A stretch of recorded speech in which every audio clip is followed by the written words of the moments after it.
An apple a day keeps the doctor away.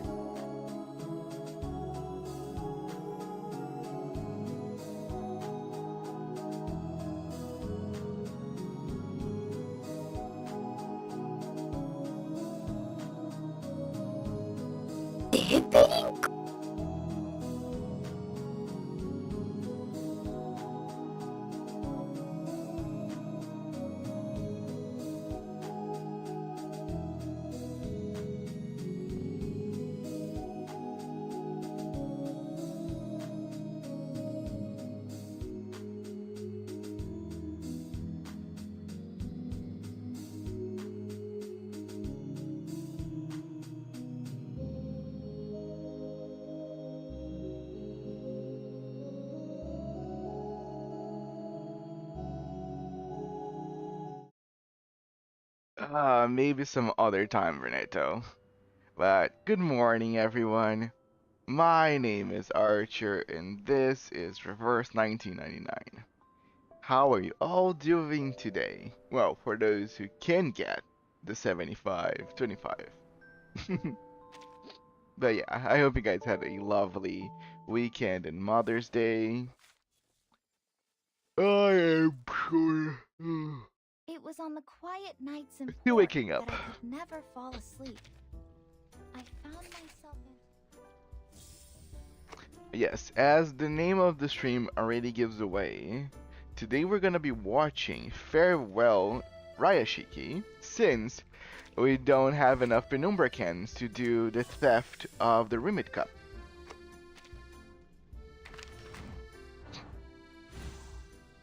Doing good. I finished the Summer Uwina event, and oh god, don't do it until you finish chapter 3. Yes, a lot of people said that. Yeah, they said don't do Uwina's event. So I was like, okay, no problem. But yes, as you guys know, tomorrow we're gonna be playing Heaven Burns Red, and I'll be doing events, and I'll be doing all the events that I can do before starting chapter 3. So we're gonna be without chapters for a good time, because I want to pace myself this time around.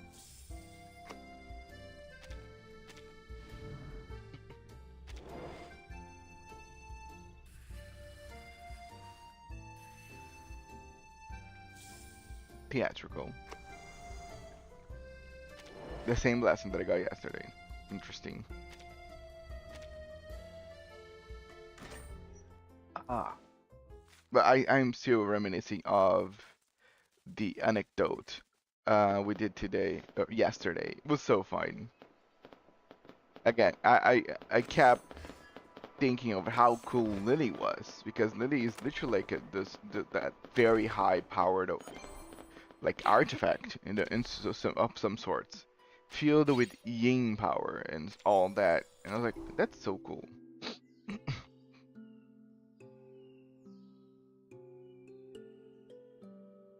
Let's see. I should just play the quickly replace.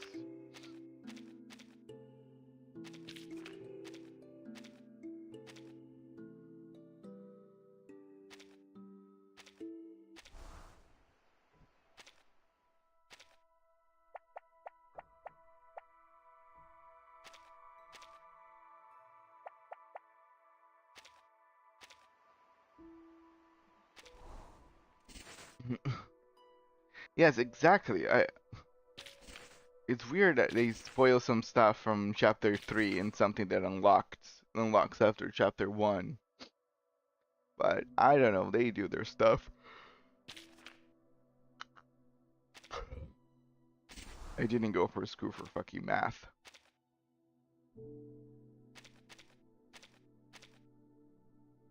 That's for 37.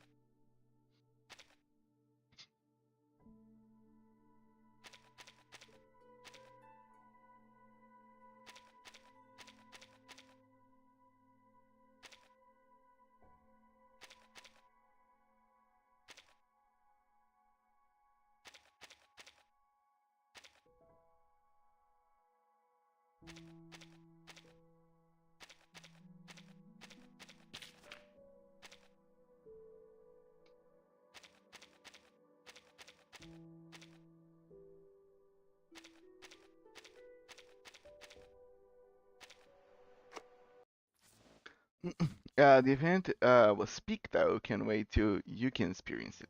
Yes, I am. I cannot wait as well.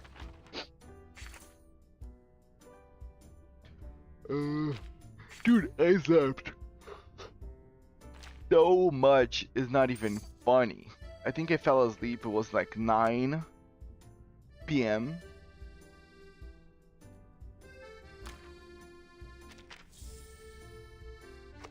And it's like how I'm still yawning. What do you want from me, body?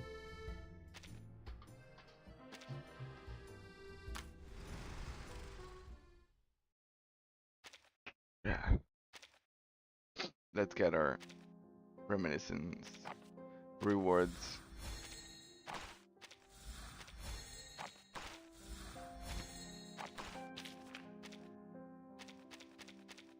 Oh yeah.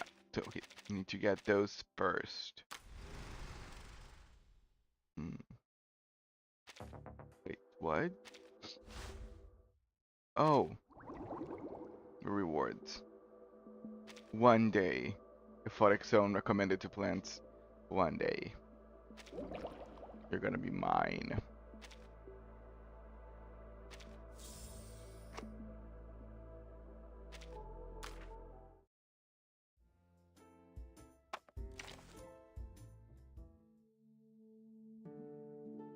Well, I eat my dinner and stuff though. Catch you later if my Wi-Fi allows me to. That is. Yes, have a good dinner, Renata. Thanks so much for coming. I hope you show up. Oh, welcome, Weiser. Gonna need to farm dust. We're back here. Farming dusts. Let the overture begin. Lazy toy. PJ, I dedicate this song to you.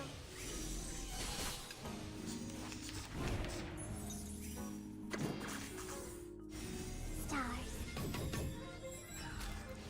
My next performance, bubbles bursting. My next performance, bubbles bursting.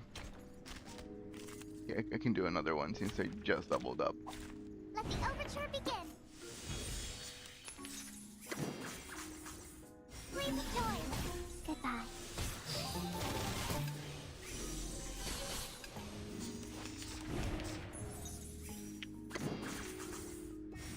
Stars. My next performance, bubbles bursting. The bubbles are bursting! You need so much more. 224,000 if I'm not mistaken. Lazy toy. PJ, my next performance, bubbles bursting. Can someone lend me some dust Stars. and charpodontes? Please. Never asked you guys for anything, really. First time. Yes. Great. Too short of it.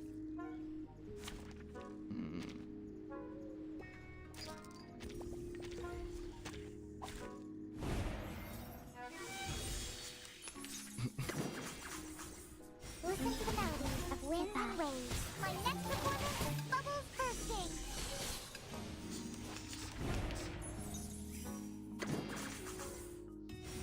Stars.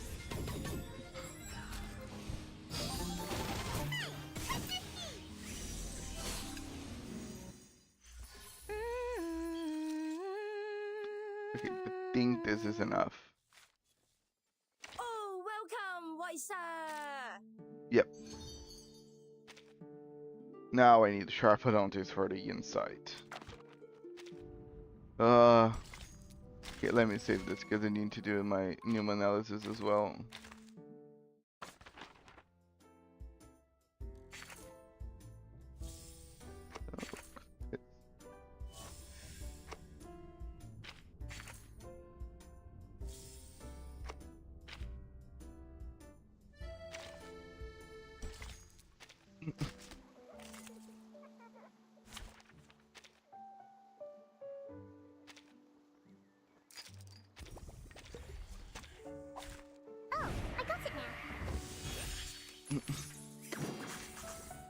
Listen up. These sheets are my wings.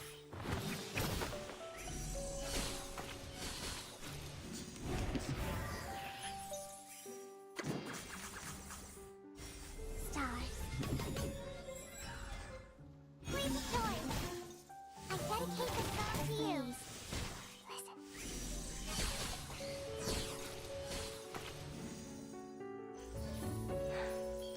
Yes. Great. Nice. Nice.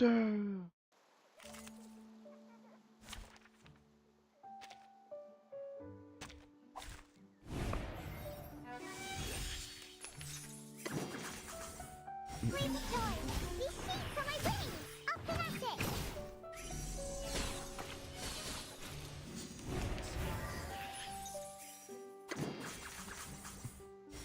Stars.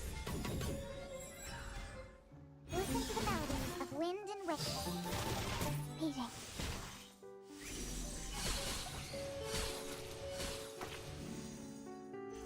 That weren't even as tough as waking up an old factory man. Nice. This kind of sums up everything. I should use enough energy. Nice.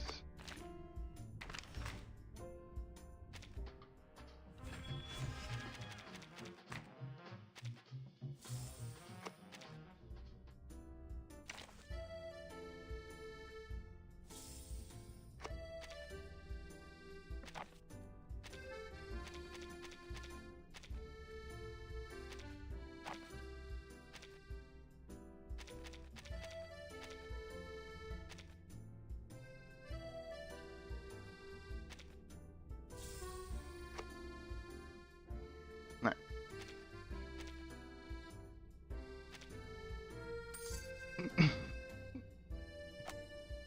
Okay, I think that's it for reverse. Let's move on to the reaction.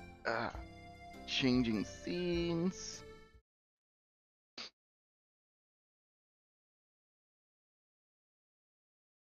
Here we go. So yes, guys, today we're gonna be watching Farewell Rayashiki is the non-commentary full story 4K video from Midway's channel. Channel description as always, and the link of the video is gonna be linked on the description of this video. If not now, after the stream. Thanks so much, Mary, as always. Appreciate the patronage when it comes to those videos. Yes, without further ado, I hope the sound's gonna be good, but without further ado, let's start this. Farewell, Rayashiki.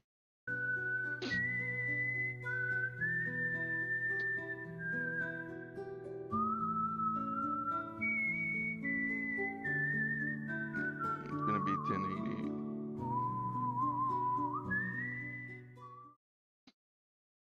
My favorite event story so far.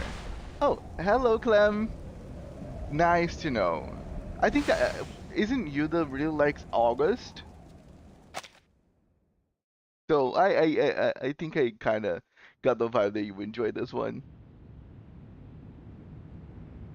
But I put my August on I Inside once 3 traveled to a because of it. small town called Rayashki. Rayashki. Oh, Rayashki, It was not located high up Rayashiki. within the Arctic Circle, and it was frigid cold all year long.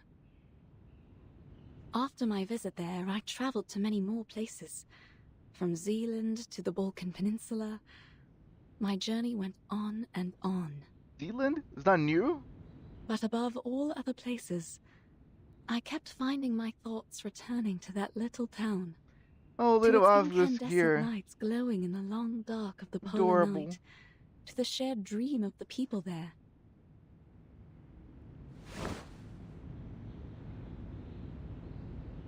I got this picture book from Rayashki. It is a children's book, a thin one at that, but the story inside has the power to warm a frigid heart.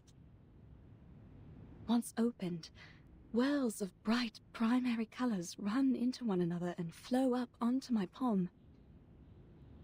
I found myself returning to it during stormy days when I was stuck at home.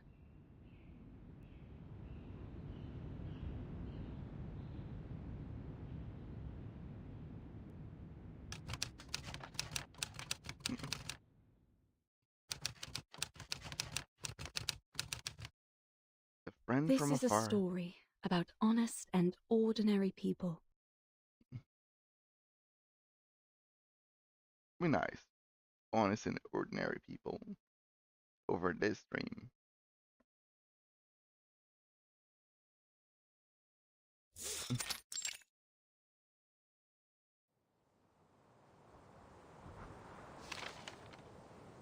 The swans are dancing in a circle. Their arms go back and forth. I love the accent Vila and the already. swans have done this dance almost 20 times last week. She taught the swans all their beautiful moves. Swan Lake is the best ballet ever. I remembered Mr. Avgeni once said so. He also said the tortoises would come to watch the show. But why would tortoises want to watch Swan Lake? Vila says she doesn't like the tortoises. She likes knowledge. I don't know much about knowledge. But I think Miss Vila's always right. Only between you and me?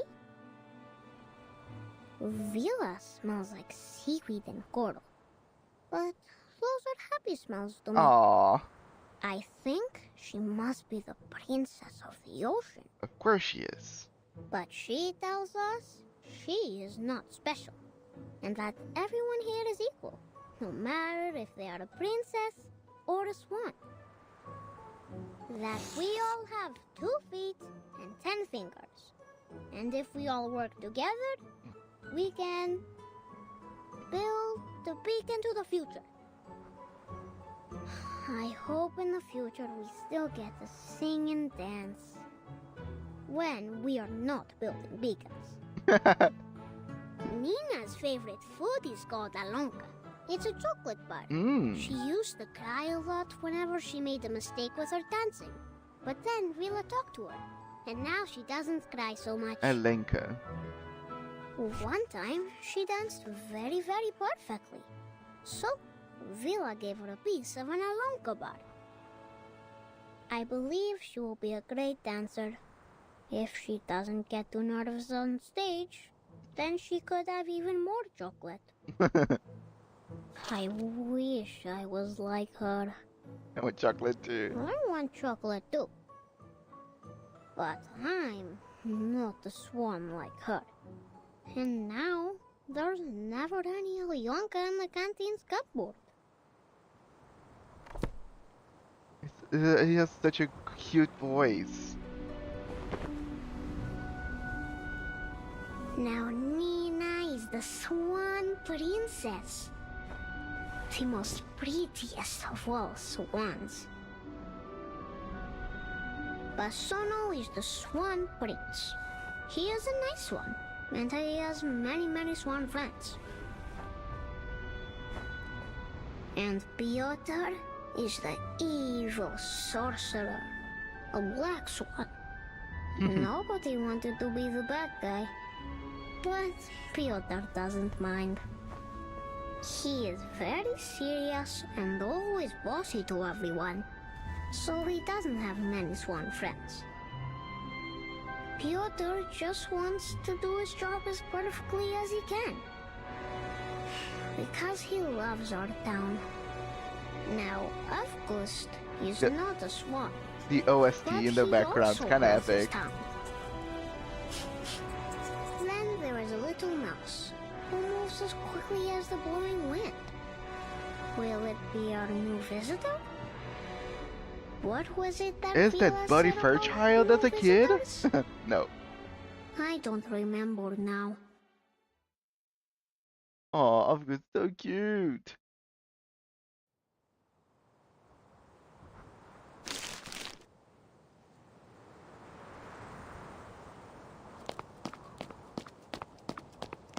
Villa! The boy leaps through the crowd until at last he finds that face looking over a snowy field.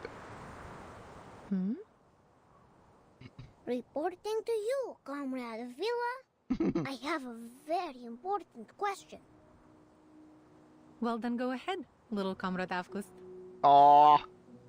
How should we receive the new visitors coming to town? Maybe we can welcome them with Salienka? Or friendship? Or maybe something else? We will welcome them with white snow, with smiles on our faces, and with welcoming arms we use to achieve our dreams, as we do for everyone who comes here, little comrade. So no chocolate?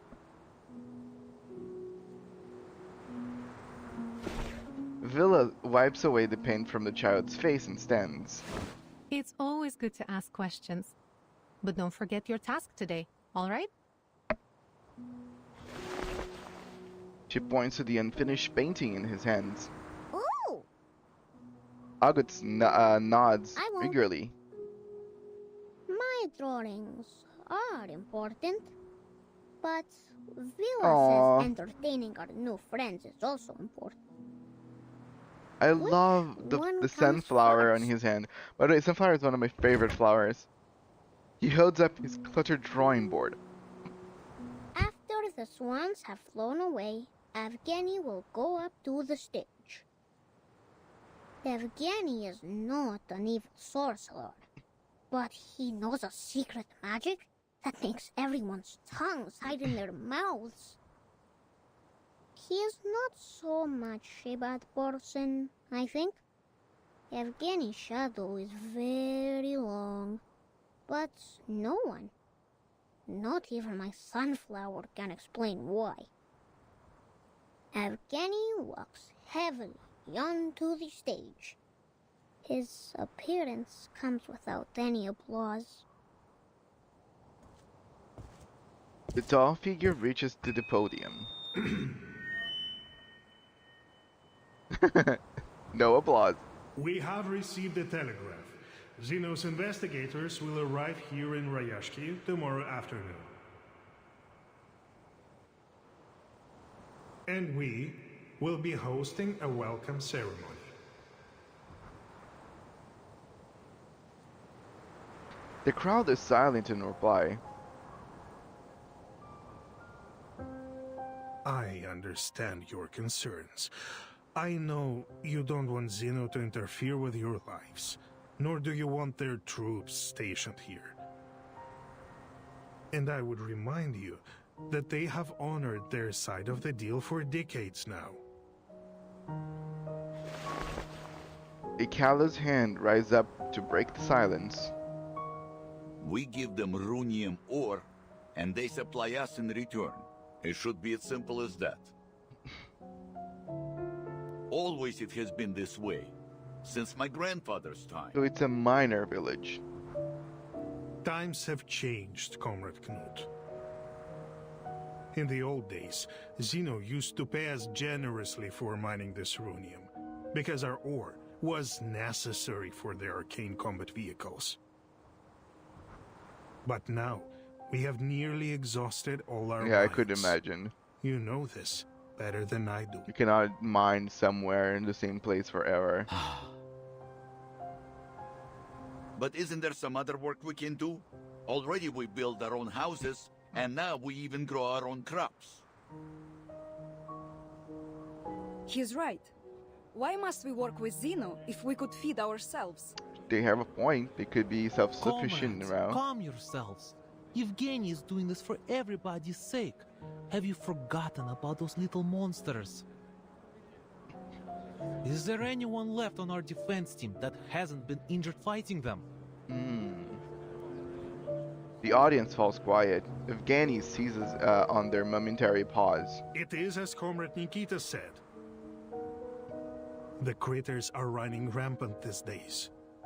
Not only have they occupied most of our mines, some have even found their way into the town. Do you really think We can protect our people with our small defense team. Where's Avgus and his Don't you polar care bears? about your neighbor's safety? Do you want to keep Rayashki an isolated town just to let it die? Rayashki is more than an isolated town, Yevgeny. And we all know that. But this is the reality we all must face now. The scales on Villa's face rises involuntarily. She holds us there.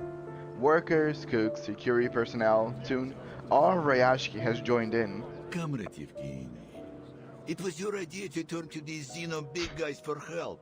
But you never even asked what we think, did you? So you can't blame us for disagreeing now.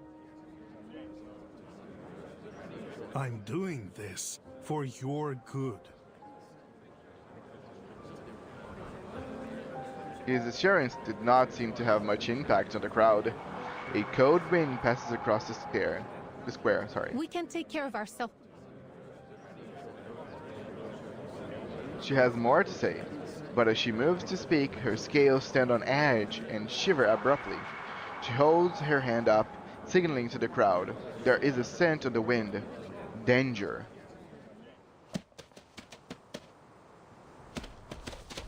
Oh, the critters. A horde of hairy critters burst into the square. Everyone, watch out! She picks up a wooden chair to fend them off. Defense team! On it! Who ate beans? Marcus, 37, and Villa. I admire Good your team. courage. This one. 37's kind of throwaway there, but You're sure. a rational number. Great. No mistakes. Briefing complete.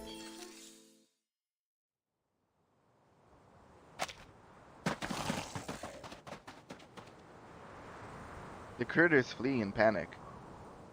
If nothing else, the attack served to bring the town together again. I salute your sense of smell, Comrade Villa.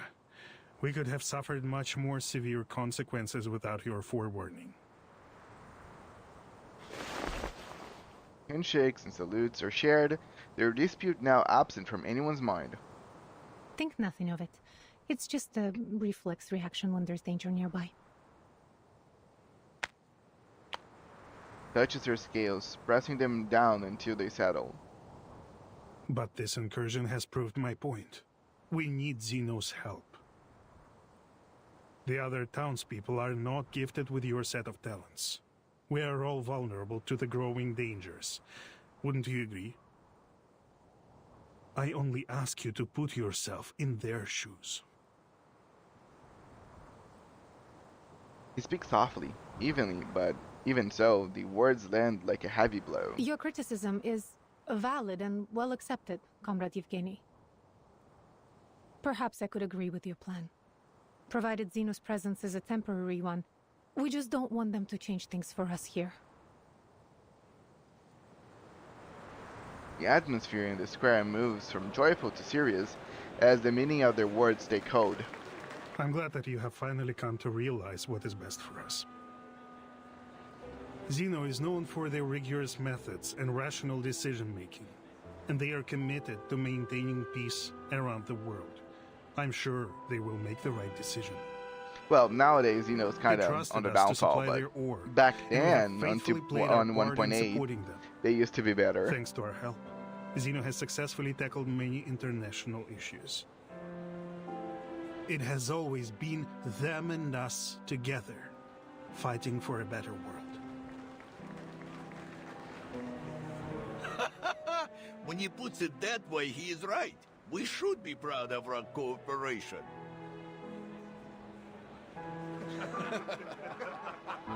Even without a punchline, Knut's deep belly laugh breaks the Therefore, tension. we will show our appreciation to Xeno for the contributions they've made to the world with our help. They Now didn't? let's continue our rehearsals. Yeah, apparently I'm gonna have some realizations here. As the adults return to their duties, a sharp-eyed child Have you notices seen someone August? is I can't find him. missing. Strange. Where did he go?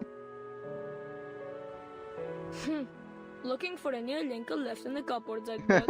He's always breaking the rules, doing whatever he wants. Calm down, Piotr. We shouldn't talk badly about our classmate, Piotr. He's one of us. Piotr lowers his head, his face crumpling until at last he lets out a grumbled fit for a bear. Yes, you're right. I just wanted everyone to do their best. Even him. Don't worry, kids. We will find them. Vila pats Nina's shoulder softly. A child is missing, Comrade Evgeny. I suggest a temporary suspension of our rehearsals. Evgeny murmurs a half response until he catches the weight of her words. It must be that strange kid again. He is always sneaking away like this. Come on, don't say that about my good buddy August.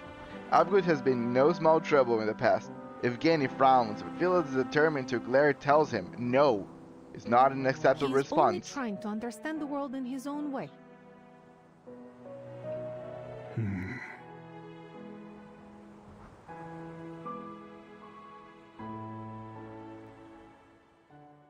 Good, Vila. Protect the boy.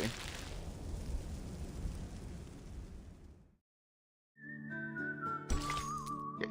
Big discoveries.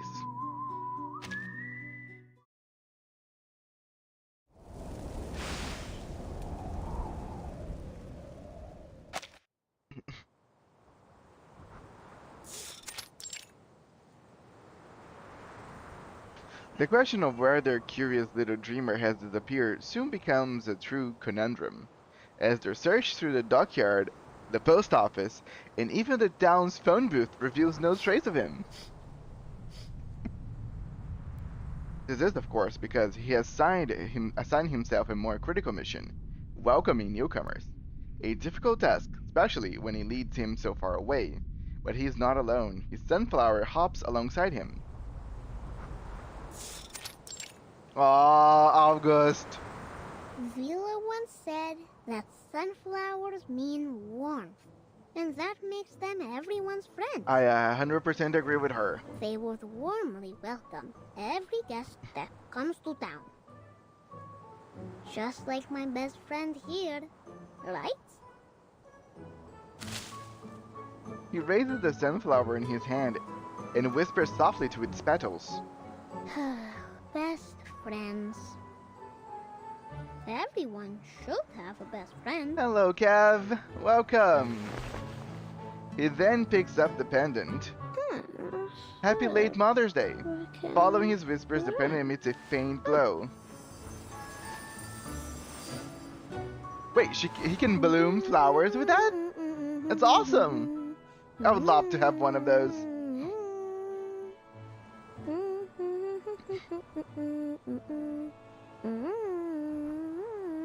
A true plant character. Alright. Now here are big friends, small friends, many friends. So that our new guests won't feel so lonely when they come. Small footprints continue forward through the snow, imprinting over older, larger steps. He has nearly caught up with Rayashki's newest guest. The critters. Amazing. I've never seen such a highly mutated Ijirak before. Ijirak. I would have missed these precious research opportunities if there weren't a gathering in the town.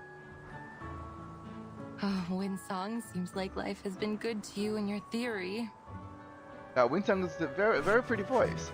She stares intently at the beats in front of her, her written notes hardly keeping pace with her whispered observations.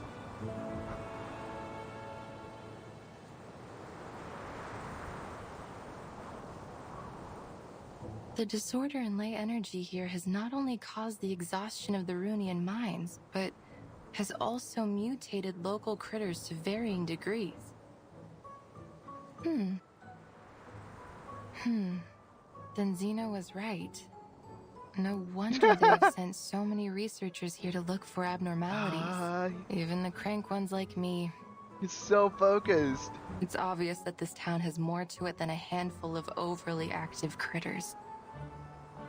But they don't seem especially interested in the mutant ones either. Zeno, what were you looking for here?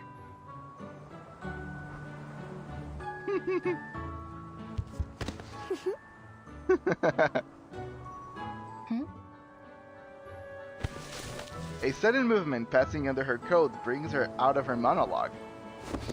Blah.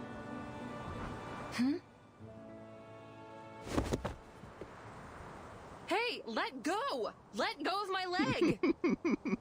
Are you a dog? August! Strange. You're not a fox, and you're not a sable. The appearance of this unknown child brings, at first, confusion, followed swiftly by panic. Hey, kid, what are you doing? She picks herself up, dusting off a small flurry of snowflakes. Unfortunately, Winsong is not the only one startled by this child. Oh, shoot. Ejiraks are usually known for their good temper. It seems to not apply to their mutant kin. Rugged antlers aim squarely at the researcher. The creature's nose puffs with each aggravated breath. Fine.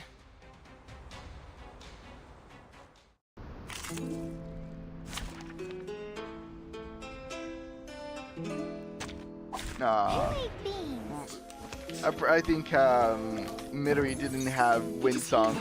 Newly made this year. Check my calculation. Enjoy.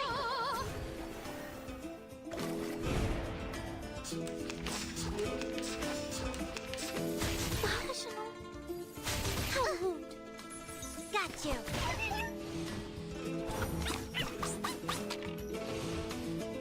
Another jacket newly made this year. There they are.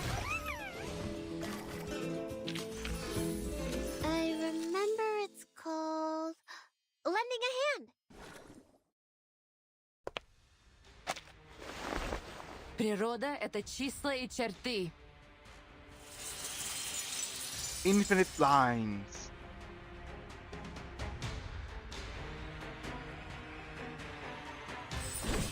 Ooh, Winsong looks so dope. Are you building blocks here?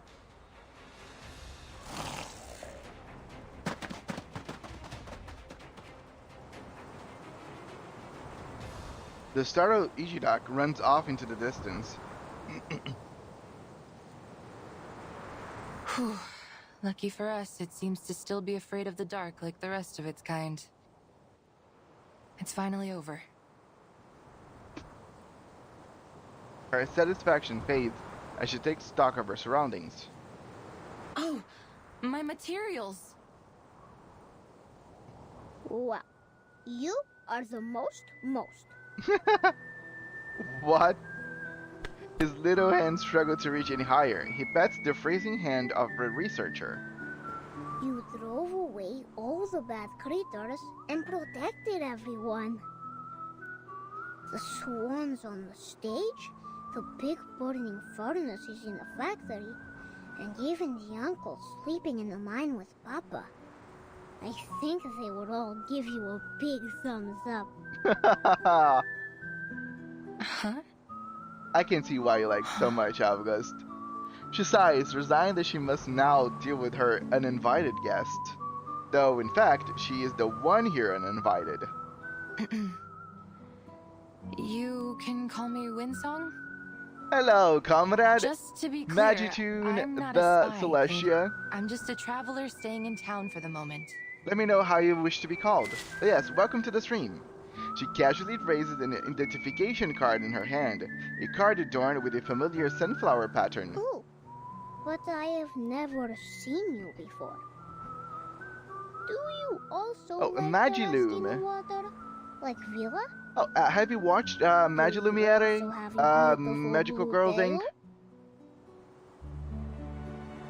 His strange questions prove difficult to parse, even one at a time, but the little boy circles around her, unleashing more in a salvo after I have salvo. no idea what you're talking about, but I'm certain that I am not Magi what is you okay. think Oh, I am, good. little fellow. I am a researcher. We often stay in quiet corners when we work on a project, so you won't see us often. Understand? Researchers? Like those people on TV? I saw them stand on a tall, tall stage with flowers in their arms. They spoke a lot and cried. And then Oh, they sorry. were Your given name kind of shiny recalled me of medals. the name of that anime. Is a Magical Girl Vila anime, said the medals as the name were kind of to implied. praise them for being very clever. Can I see your medal? It's over on Prime, if you ever had the curiosity. Those last salvo penetrated deep. Wintung's face twitches unnaturally. Oh, the crystal on you looks stunning. It looks purer than those in the mine carts. It's magical. Her gaze center on it, a beautiful crystal hanging on the boy's neck, a chance possibly to stop his barrage of questions. Of course. Papa gave it to me. Such a precious look. His mouth chest swells with pride. It is precious, but also very dangerous.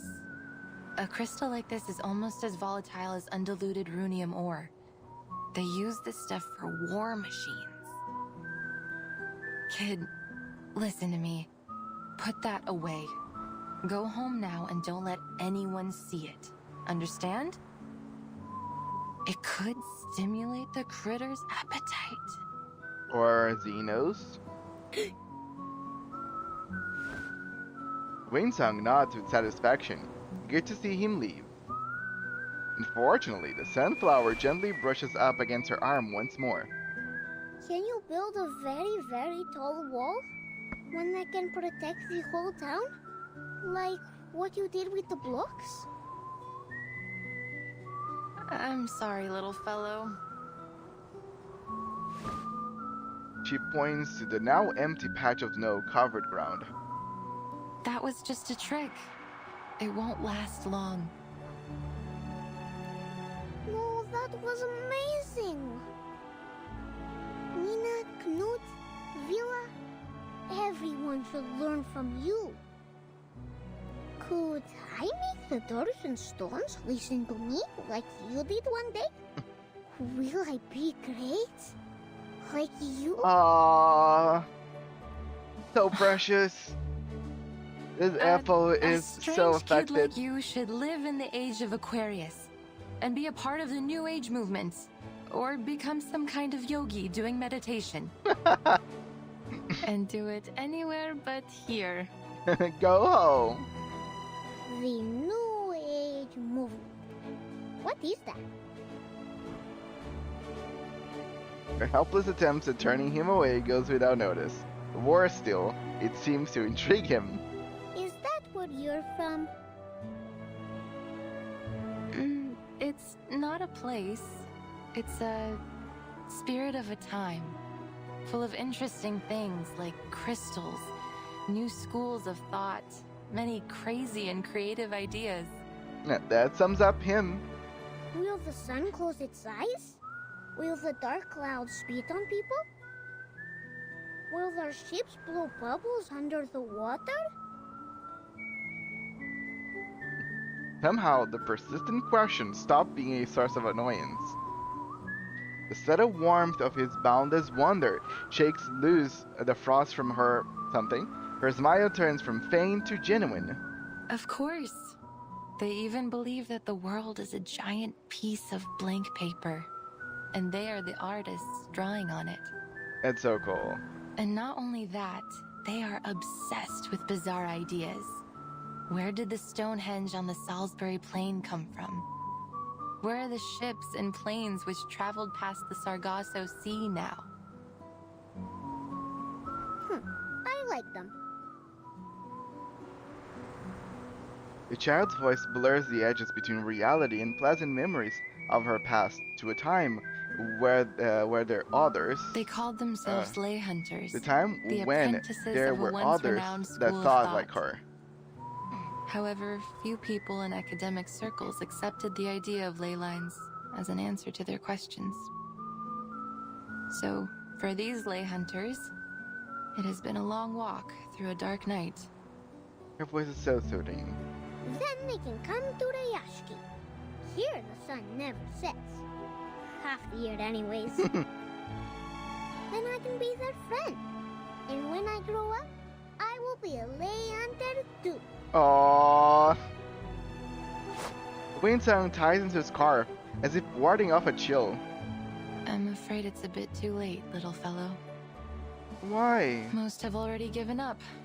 They lost interest in solving the mysteries and lost their faith in finding the curves and the lines. So, the study of ley lines has been all but abandoned. There's only one fool left that hasn't given it up. She speaks wistfully, entranced in that daze of memory, oblivious to the nearing sound of footsteps behind her.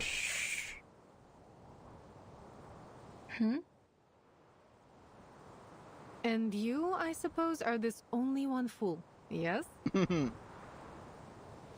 Villa pulls Avgus towards her protectively and reapproached him with a ruffle. Please, ma'am. Believe me, I am not a child abductor. Well? Winsongs offer a paying gesture towards the boy. I think this isn't a good place to receive our guests. We have much more appropriate arrangements for new friends. But if our guest has any ill intentions, we will retaliate. Don't play with Villa.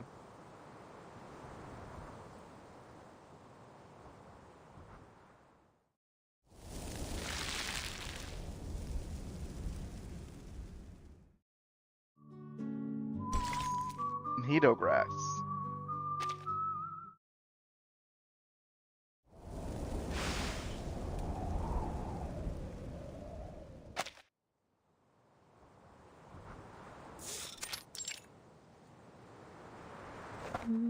The group, each harboring their own thoughts, returns toward the small town, Villa and Avgus humming out a sing-song tune. An anxious wind song remains silent for the journey. Villa wheels around just as they arrive at the outskirts, keeping up with the cadence of the song. We're here. Thank you for taking care of little comrade Avgus, miss.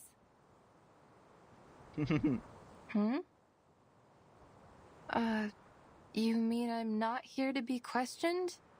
Or arrested? If Villa and Winsong marry, will Avgus becomes their child? Of course not. That's a wild, but that would be folk. Perhaps we're a little too optimistic, but when we meet a stranger, we prefer to welcome them. Villa looks over the awkward figure, reading the expression on her face. The researcher breaks the silence with a stumble. Oh. Well, I'm Winsong. That's a very unique name. And where is it you come from? From the east side of the Dniester River. Villa's scales are hit with a sea breeze. He halts her in their conversation.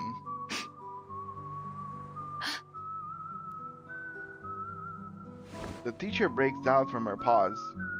No offense, The song miss, in the back is but so you have good a too. Yes, all the complicated and songs are so unfamiliar soothing scent and about you. nice. The smell of hard rocks, a lighthouse by the sea, rainwater in the humid summer. Nothing hostile though. I think it kind of frames very well the vibe of the story, which is again very calm, very like minor and demure, very like it's very cozy in a way. I really enjoy it. I think most rootless travelers like me smell like that. Welcome to Rayashki, Miss Winsong. Villa motions inwards to the town. Thank you. I understand your caution, but... Winsong is seized by her own suspicion, spying the unusual scales on her host's neck. Vila catches a glance. She suddenly tugs at her sleeve and shrinks her neck into her coat, taking a few cautious steps back. You have nothing to worry about. It's not a disease. Anyway, let's talk about you. I heard that you are a researcher. Not long ago, many of your peers visited here.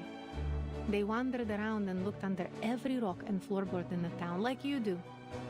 I thought perhaps they were attracted here by the town itself. But regrettably, not long after, they left one after another in disappointment. I was disappointed too.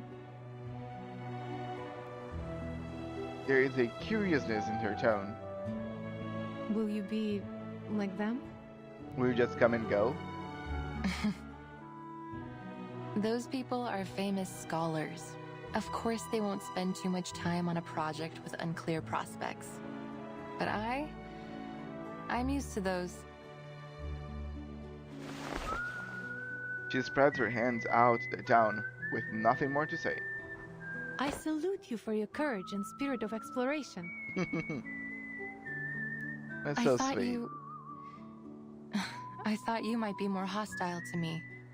Shouting things like, "Who do you think you are to prowl about on our private property?" Huh? Many see the study of ley lines like finding a needle in the grass of a Siberian field. Wasted effort with negligible results. There is no such thing as meaningless work. It doesn't matter who you are, where you're from, or what you do. You will find your purpose here. Aww. Seems very nice. Villa shifts her gaze over to August, who has been found and surrounded by the other children not far away. Is that so? No wonder how you have such an unusual student like August. All that childhood wonder, innocence. Somehow you've preserved it in him, haven't you?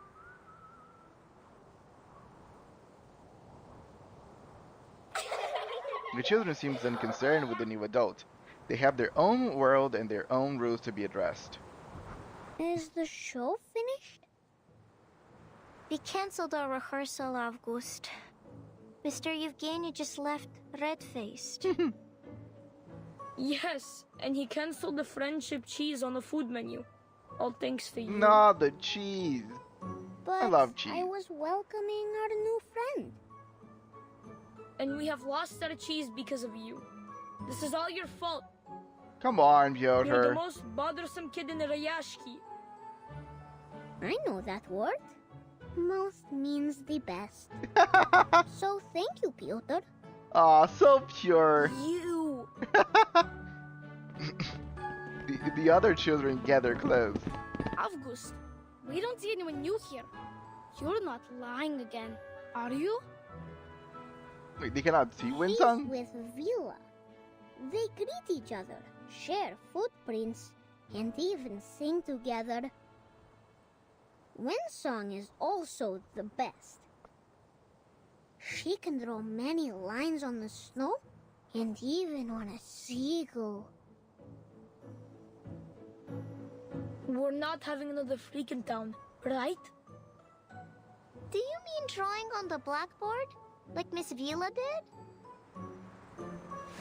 August playfully shakes his head, bending an air of mystery. She made the earth turn into a tall, tall wall. And she blew her breath at it and made a building appear. If we had enough lay hunters like her working together, we would be able to send sunflowers high into the sky. Ah, that's not so tough. All the men in town know how to build stuff like that. When we grow up, we will work like them, with hoes and shovels. But that will take ages. Persona's right. If we can learn how to build like the lay hunters, then we can help the adults right now. Don't listen to August. The children discuss the notion animatedly. Piotr finds himself squeezed out of their huddle. Are they all arcanists? They can try. He puffs his cheeks and hurries over to the adults. Greetings, Miss Winsong.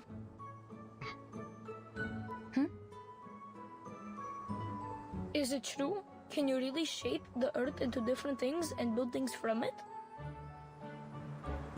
Not exactly. The things I build with my arcane skill have only a momentary effect. I can't use it that way. I learned it as part of my research while studying ley lines. The other children join in. Miss Vinsong, those things Afkus told us, are they true? The sun that closes its eyes, the dark clouds that spit on people, and the lines that can reveal everything. Miss Winsong, will you be our teacher? Like Miss Vila? Can you please? Can you prove anything? Kids, one question at a time.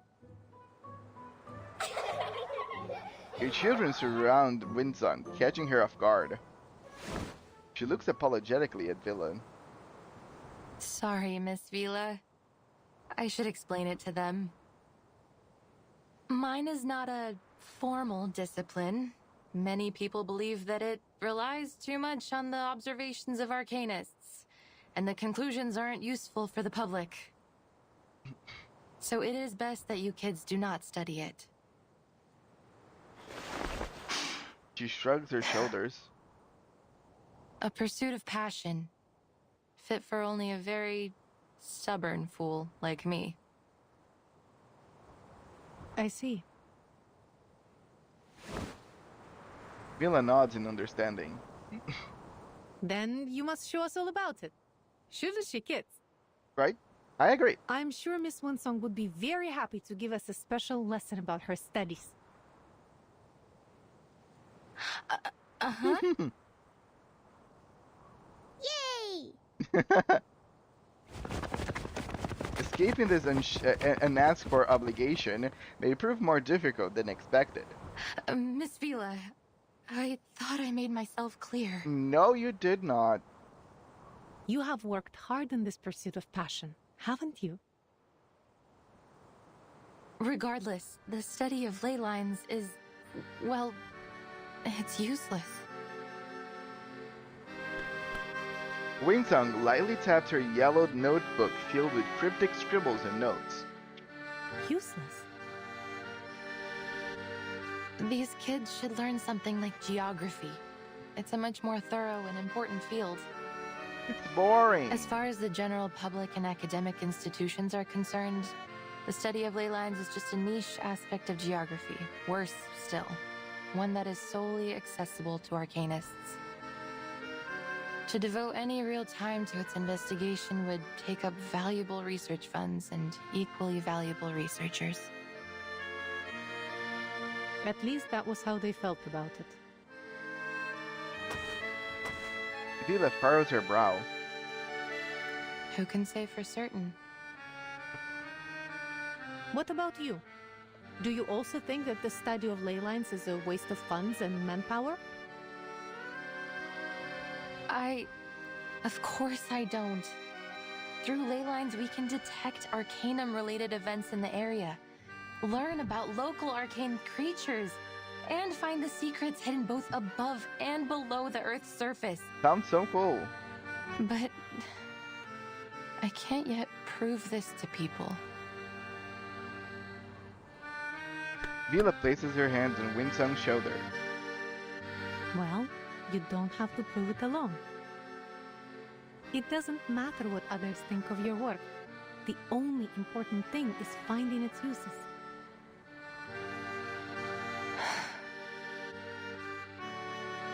At first, Rayashki was just a remote village, far north in the Arctic Circle. People came here to share a dream of a better future.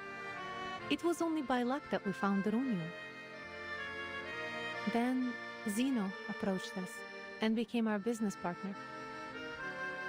For over 60 years, people here have worked together to make it what it is now.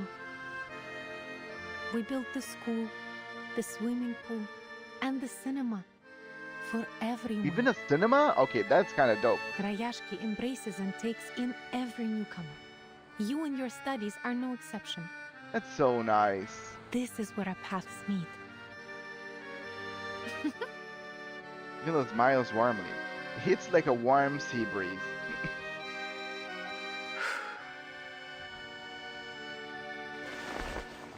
A pair of hands, concealing sharp scales, extends towards Winsong.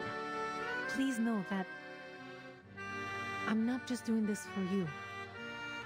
I'm doing this for a better future.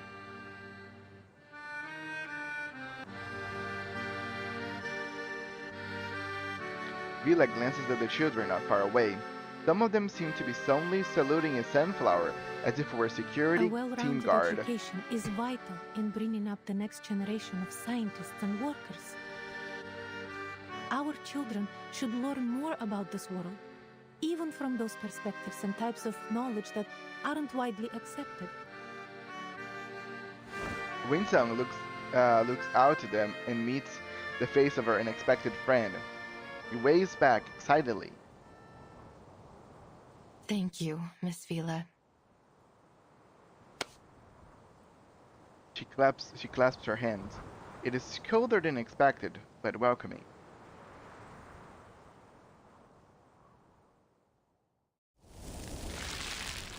Okay, let me stop here. This was one of the most insanely normal but heartwarming dialogues I've ever watched in reverse. Because like everything in reverse is so over the top.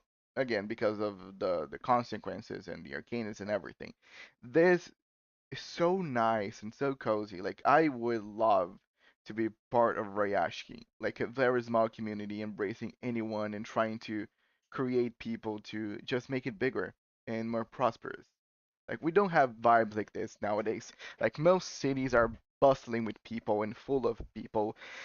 The world is just full of people overall, so it's very hard to find any place like this that would be so much welcoming to anyone. I think everybody else right now are so segregating. Everybody wants to have like their own place, and everyone else is kind of like pushed away from it. It feels nice. Yeah, guys, I'm gonna get some water and take my allergy medicine, and I'll be right back. An apple a day keeps the doctor away. Thank you for redeeming your apple of the day. I'm just gonna step away from the stream real quick, Steph, so I can get my medicine. I'll be right back.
Okay, I returned with some cookies and water, and I'm medicated. How are you, Steffi? Good morning. Great start of a weekend for you. Okay, let's continue this.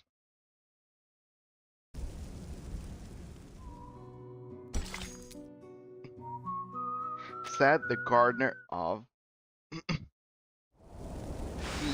send the gardener to the flowers.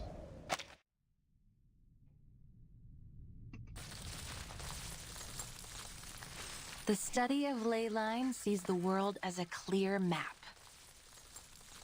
The cities look like squares to us, while natural landscapes appear to be curves overlapping one another. Many bizarre places in the world, such as the location of the Tunguska explosion or the mysterious 30th parallel north, can't be drawn in squares and curves like cities in ordinary landscapes. We Non-Euclidean. need to find a way to indicate them in a clear, precise way.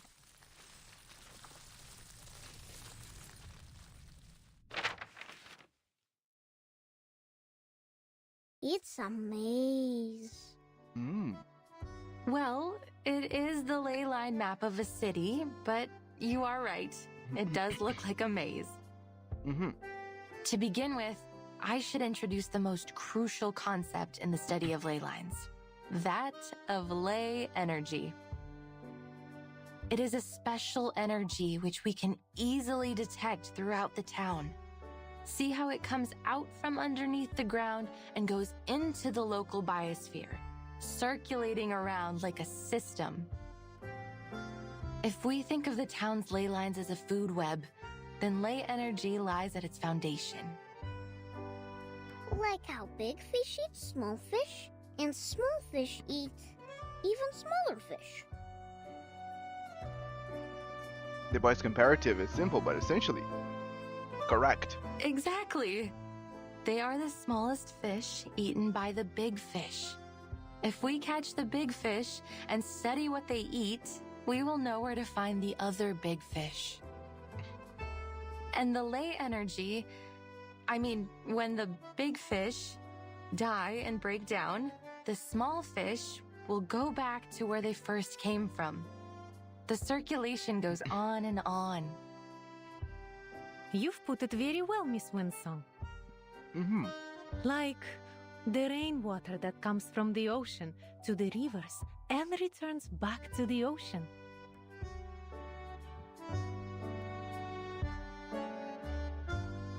You're a quick learner. But it is not exactly like water. The concentration of ley energy is far more noticeable than that of a lake or a school of fish. Once we find its densest spot, we'll be able to trace it back to its source. Then what are these bright spots? These are the energy-rich locations. In a way, they indicate the energy flow. So many. They look like stars in the sky. Yes, and finding these locations can be very costly in terms of time and manpower. Then what do we do after finding them? They can tell us many things. The ley hunters will follow their courses, analyze the components in them, and match those components to each resource. Some of the components don't match with any of the known resources, which means there might be a new resource waiting to be discovered. Of course, from the ley energy, we can also learn about the local critters.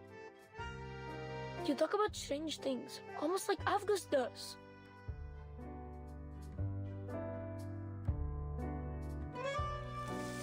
These are just lines. Like dancing earthworms. They wriggle, they twist. They're having fun. Jumping on the waves, then into the little boxes, and back into the little balls. Great. We have 2 of them now.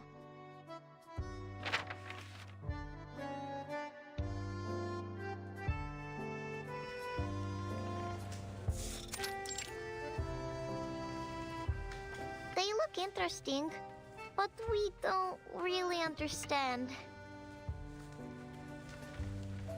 The theories are a bit too complex for children at this level, even with the aid of drawing. Cheer up, kids. It's not finished yet. Leyline cartography is complicated. It takes the efforts of many ley hunters working together, investigating the area, even braving dangerous and forbidden places. To this day, We've never been able to finish a completed ley energy map.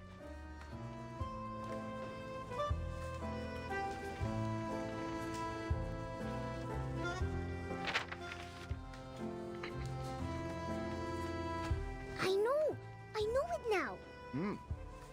This is Rayashki. Huh? Ah, I see it too. And here is the swimming pool. That little square is our square. These little balls are our homes. Oh, I live here. The third ball on the left of yours.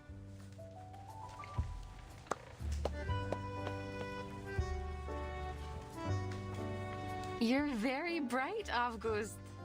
This is the ley energy map of Rayashki. But Miss Vinsong, why are you mapping the energy of our town? Have you found any secrets that we don't know? Children, right now you can only see what's above the ground.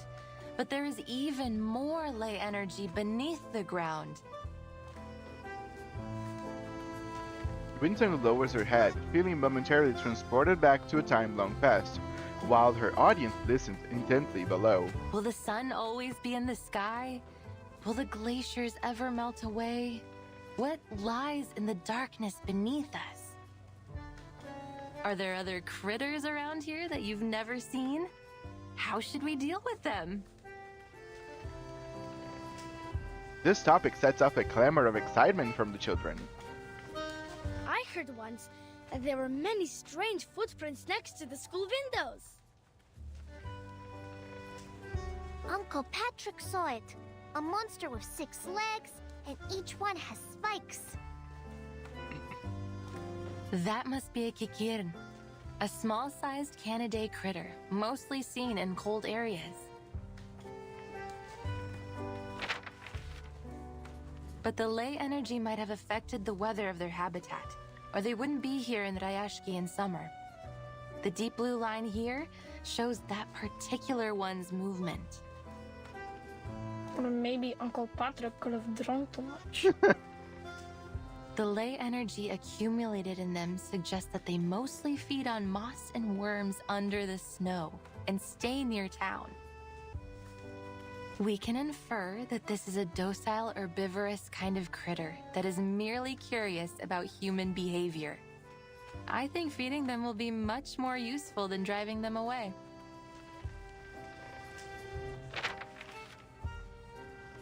Villa nods thoughtfully. Since these critters began to overrun the area, the defense team has encountered many new creatures. I can feel there is something strange about them, but I can't yet understand the differences. It's probably the mutations. You provided a different angle on the situation, Miss Winsong. I believe it would help the defense team greatly. These new discoveries have provoked interest in the teacher and her students alike. The fires in the furnaces are out. The bees and kites dance around the pond. White mosses on the wall. Oh, storms will fall down from the sky.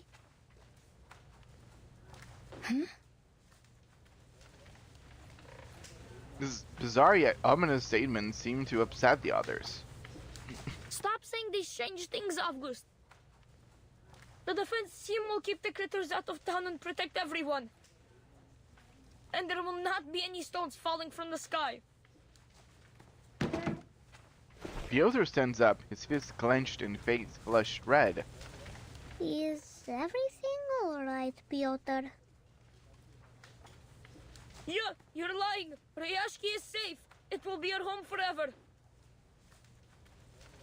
I hate to tell you this, kid, but what August just said could be right. I have the same feeling that the good weather here won't last too long. She gazes outward. The sky above is gray and growing darker.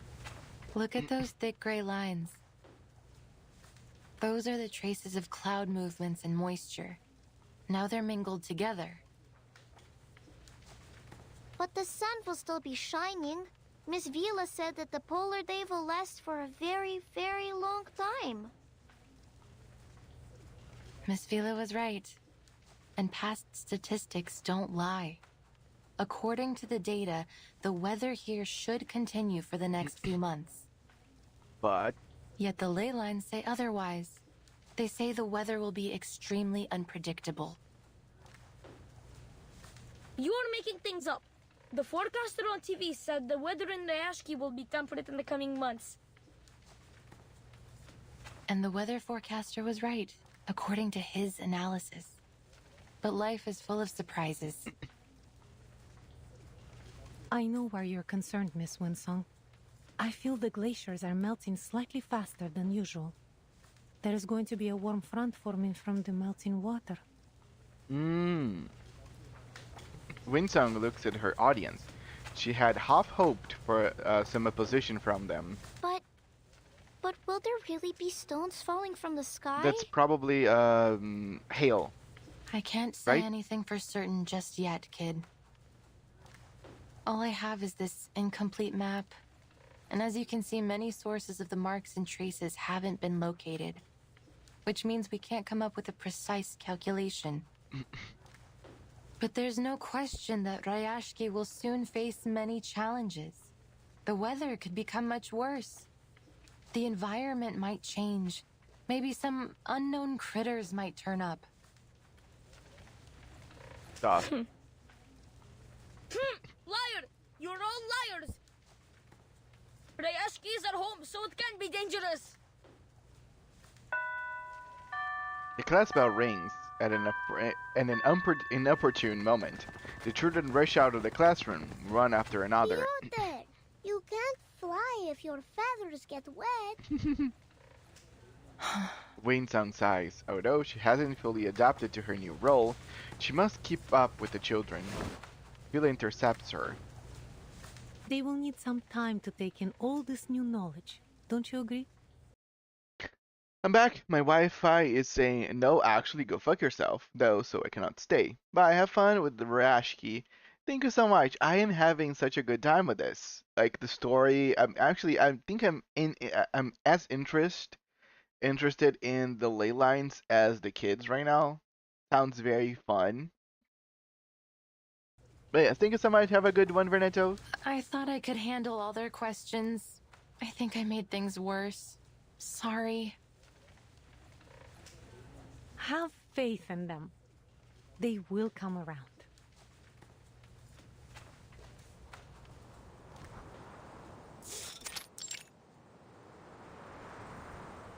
The elder squats on the ground, muttering softly to himself while rolling some pebbles. A sunflower and the boy attached to it approaches. Are you here to laugh at me? All these stories of monsters and falling stones, they aren't good at all. I overheard Mr. Evgeny talking. He said the town has so many problems, and soon what some people think will decide our future. If people believe in those terrible stories, maybe they will be scared and they won't come back to Rayashki. Oh. Our town will be forgotten. But I wasn't lying. Choking tears fill their small world. Rustling sounds come up from behind the flower bed. Oh. The critters. Crimson eyes set in a furry head observe them with curiosity. Hmm? Hello, Kikiru. What? What are you doing? I will draw its attention. You go find the defense team for help. The older boy opens his trembling arms defensively. Join with us, comrades. I admire This your book courage. could be found. Sharp fangs. Time to turn the page. Aha. Keep going. For our dream, comrade.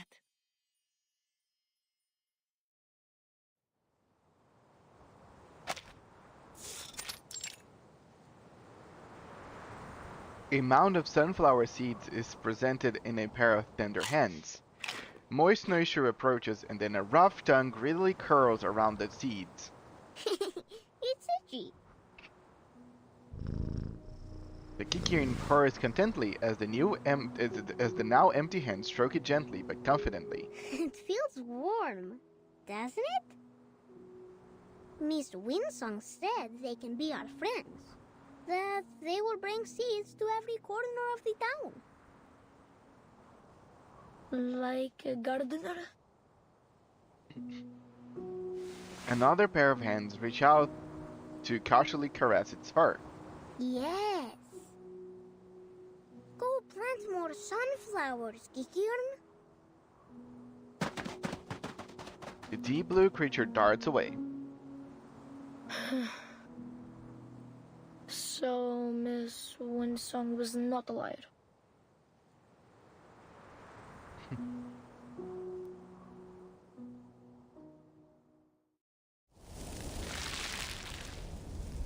That's nice. I think we're gonna see a lot of upgrades coming from her leyline analysis. Accordion.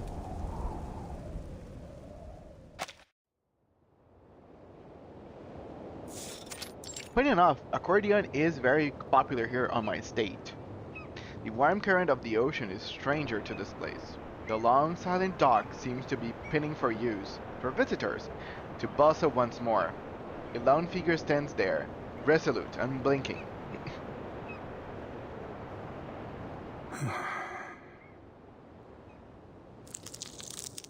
Vila stretches out as she stands beside him. The scales on her wrists and ankles catches the light, shimmering against the white reflection in the water. Do you really think it's a good idea to turn to Xeno for help? We have drawn almost every man and woman from the mining facilities to get rid of the critters nesting around the port. Most of the defense team were injured. Some lightly, but others got much worse. It will be weeks before they can return to duty. If an attack like the one at the rehearsal happens again, I'm not sure we will be able to protect ourselves. His stance doesn't waver, and his face turns swiftly towards the abandoned mine far in the distance. Kitiwakis screech as they swoop down over the vast, white...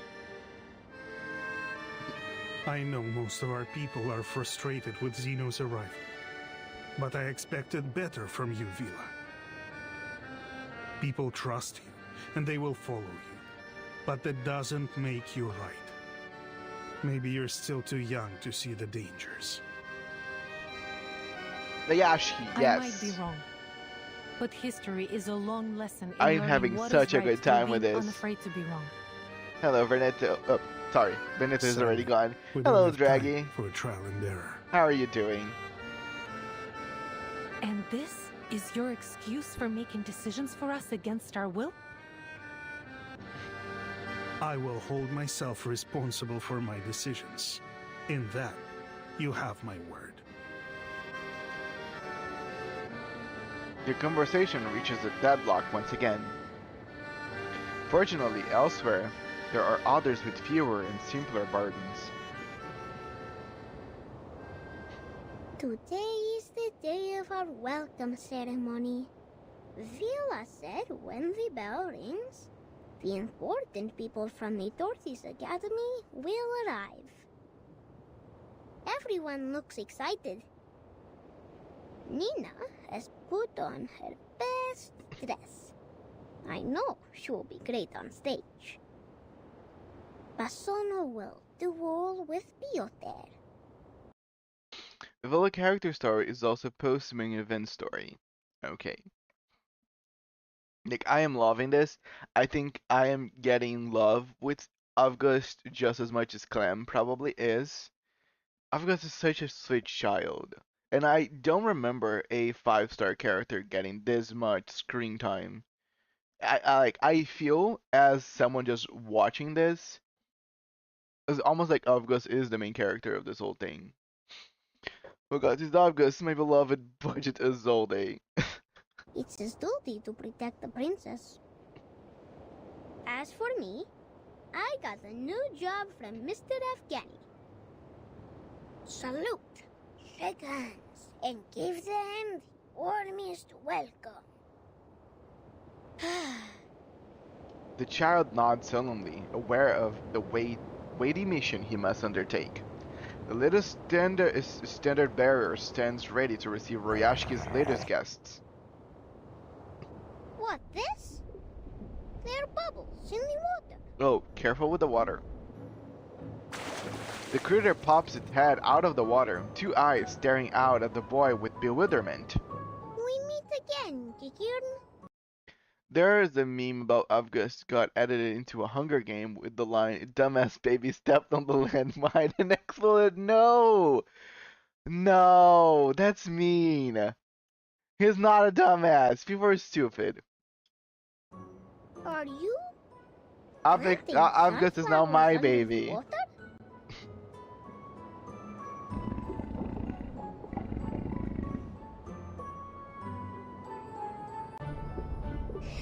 Have you brought your friends?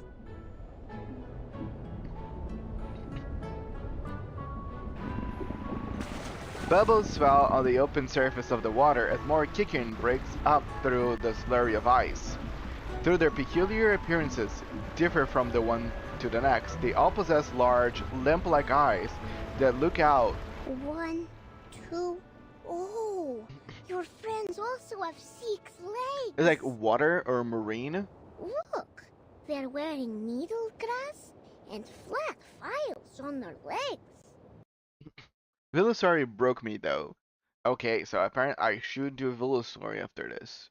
I offer this baby to the gacha gods. No, do not sacrifice my dear Are you August. also here for the ceremony? The child takes pride in his imagined duties. Welcome, Kikirn and friends. Welcome to the prettiest town in all of the Arte. Rayashki. Aww, this is so precious. Enjoy your song. His cheeks flush as spirited childish voices reverberate in unison out. Seagulls take flight as a distant stern statue springs to life and rushes over. Comrade August, what are you doing? He's singing! Whoa! I'm welcoming Vicky Kikirn. The child happily salutes the Kikirns as they step onto the dock. Get out of there, they're dangerous. Come down, Defense Evgeny. team, drive them away. Wait, these are Kikirn. They're not aggressive. They're just curious about us. The kids seem to like them. The defense team moves swiftly and without hesitation. Goddamn! Get rid of them. As you command, comrade. No! Who ate beans? I admire your Okay, courage. don't you dare. Too late. I have been doing it for several times. I offer August to Sophia. How is it going, love? It's going lovely. I'm having a good time. The story is so good. How are you doing, Miss Walker? Briefing complete. Was I helpful, timekeeper? I hope that you do not kill the Kikirn. Sprays of bullets and bursts of flame disrupt the water surfaces, following the Kikirns as they dive in one after another. Alarms wail in the distance, but the Kikirns are already long gone. The children who came to see them are left on the ground, creeping their hats over their ears. The Kirns are all gone. I think they don't like us anymore. Awesome. No, not awesome for the Kikirn, awesome for Steffi. The Kikirn part is sad. Comrade Yevgeny. Take the kids back to where they were, Comrade Villa. It was your duty to protect them. His orders fizzle out as soon as they are said. Maybe if we make the town a better place, more friends will come back. Then they will also come back. That makes sense. The researcher observes all this from a nearby vantage. Her notebook rustles with a sigh. The family of Kikirin includes dozens of subspecies, but none of them are so greatly adapted to water as this. That is to say, they might also be affected by the ley energy under Rayashki. Also, the reason why I call Avgust the budget Zolde, just read their ultimates. I actually don't remember, and my reverse is closed. But I can always do this.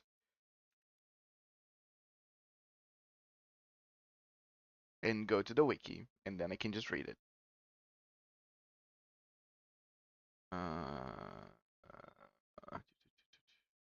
This is in Portuguese, please do not translate.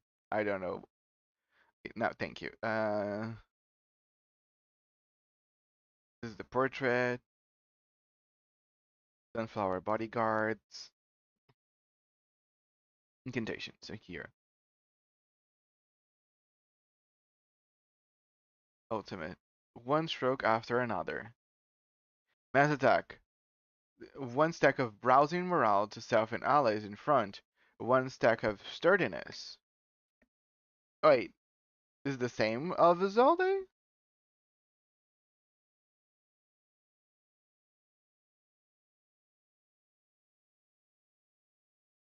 Let me check her.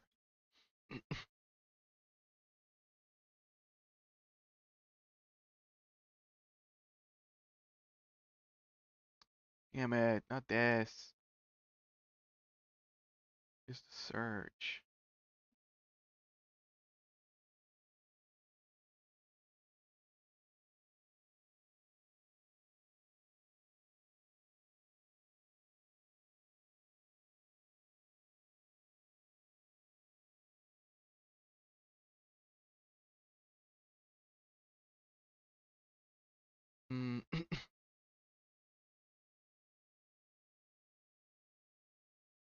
Now read these all this. Okay. 5 stacks of burn. 5 stacks of burn a main target. 1 stack of rousing morale to all allies in the case intermezzo as a follow-up. Okay, really, it's a really budget. We're just talking just the rousing the rousing morale part and being in mass attack. That's it. You're missing all the other good stuff that she offers. It's not even comparable. But I get it. If I really need rousing morale, then I'll get August. Continue. Pity that they were driven away. There was much we could have learned from them.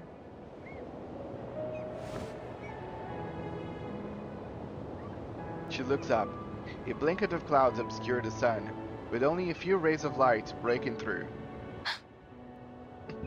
The temperature here is rising much faster than expected, and much earlier in the season. I imagine if you asked the Weather Bureau, they would say this is just an odd occurrence of unseasonable weather outside of expected ranges. Oh, 100%. The booming sound of cannon fire interrupts Winsong's train of thought. It's time. The Xeno investigators should be here any minute. I must stress again how important the ceremony could be for our future. Yeah, she has such a pretty Our town's voice. economy is facing a cliff. And I am sure each one of you has noticed the increased rationing. Even though, like, my favorite VA so far of this story is August. It really captures the innocence and purity of the character, but the accent is very nice. If we wish to take care of our people in the future and protect our friends and family from these frequent creature attacks, we need Xeno's support. So we will work with Xeno, because we must. The future of Rayashki is in our hands. So is the future of every comrade here. And we need the cooperation of every man and woman here. His stairs falls towards the Rusauka's vibrant tail. After a pause, his target replies. Xenos ships are very fast, so as soon as they appear on the horizon, our ceremony will begin. Understood. The choir rises in unison. The sea responds placidly. Salmons leaped out from the water, seagulls circling around the empty coastline. Yet no sign of the anticipated sheep appears. The quiet expectations of the adults set the children to whisper. Xena was late. So late that Miss Villa would say they're absent. Do you think something bad happened to them? Do you think that they just won't come? What are they doing there? No answer comes, but a new event catches their attention. Oh, something is falling. No. Light and soft, like a polar bear's head. You never seen snow? Dark clouds press down on them, blocking out the final rays of sunlight. Poor bear, losing all his hair.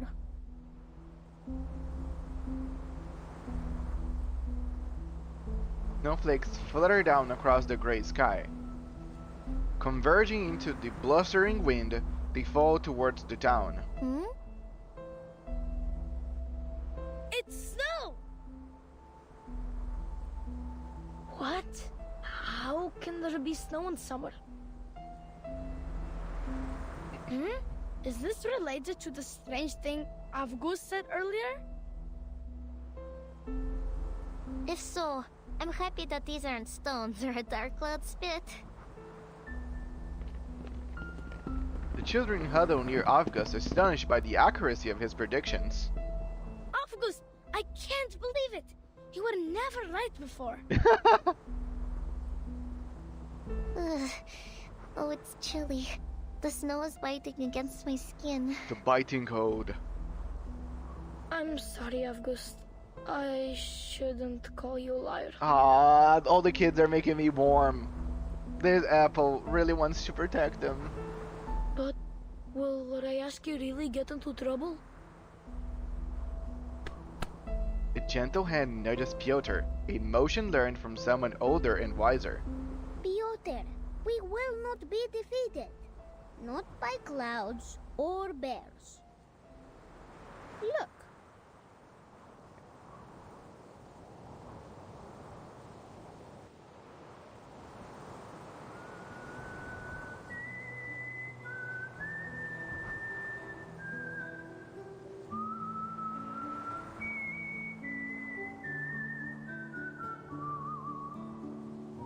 The stern face of the adults, just there in the Mr. snow. Curtis is walking very slowly. But no one has left their position. For Rayashki. You little swans must go back to your lake too. Go as fast as you can. We will. Don't forget your own job, Avgus.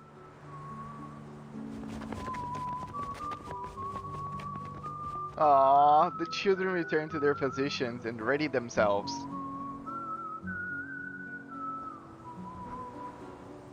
So, this milky white line is this snowstorm. The average temperature in the Rayashki has reached its highest point in the last 5 years, which together with the abnormally rich air moisture have produced an unseasonal and odd kind of snow. I think for sure this is probably turning out to be one of my favorite stories, just because of how warm and nice it's making me inside. And also, as I will say again, it's one of the most real stories. Because again, most of the stories in reverse, they are very out there, they're very fun. This seems like a history movie that I'm watching, about like people trying to just brave the winter and survive, doing their best. It seems very real. The weather forecast was wrong. Ley lines were right. Winsong can't hide her excitement. She leans up on a wall some distance from the event, her pen flying across page after page of notes, until she's compelled to snap back to reality. The assembly before her has barely moved. The snow claims more territory by the minute. Over sea and land, piling up at the railing and rising over booths large and small. Oh, ship, finally! A distant foghorn accompanies the sigh of a flag piercing up into the horizon. Everyone listen! Our ceremony will begin! As you command, comrade. The fact that these people stayed in the snow for way more than they should have, just so they can have like a very warm breathing towards these Xeno characters. Like, again, people are not made of this anymore. Music, please!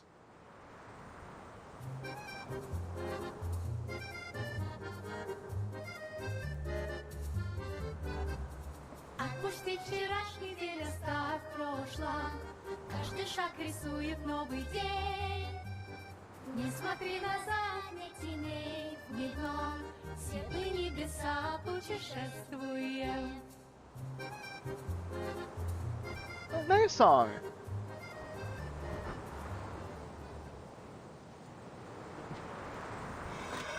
The steamship pulls into their rudimentary harbor, but no further movement follows. A pothole opens, but no voices comes out, no sound whatsoever beyond the leaping waves. A letter flutters out towards the anxious crowd. It's a pleasure to speak to you all, our valued friends in Rayashki. Dude, they didn't even come in person. They sent a ship carrying a letter? That's fucked up.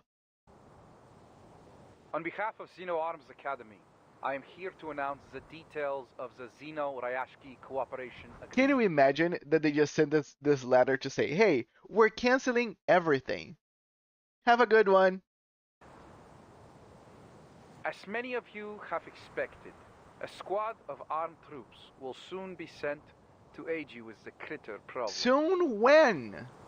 However, having given it careful consideration, we have decided that the town of Rayashki is no longer viable for our continued support and must be abandoned. We advise that all residents prepare to be transferred to a new post immediately. Okay, even though I think this is very fucked up, I agree with their assessment. I think these people need to leave this place and go somewhere else.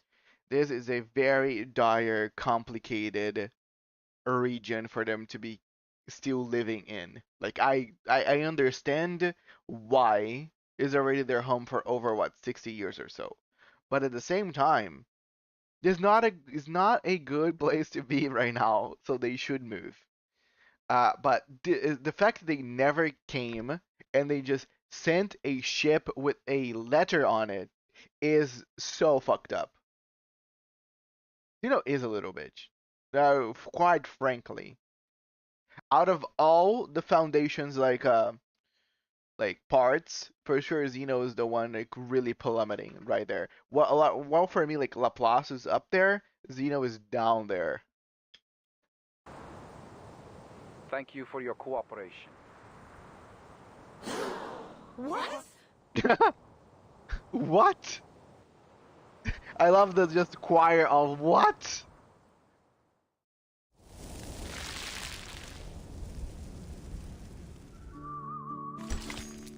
Good days, bad days.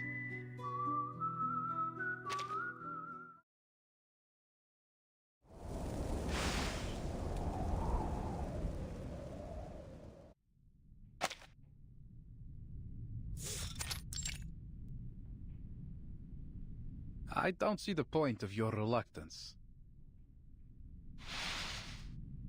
The frowning master of ceremonies straightens the tortoise pattern letter and then shoves it back into the envelope. The letter conveyed Zeno's decision clearly.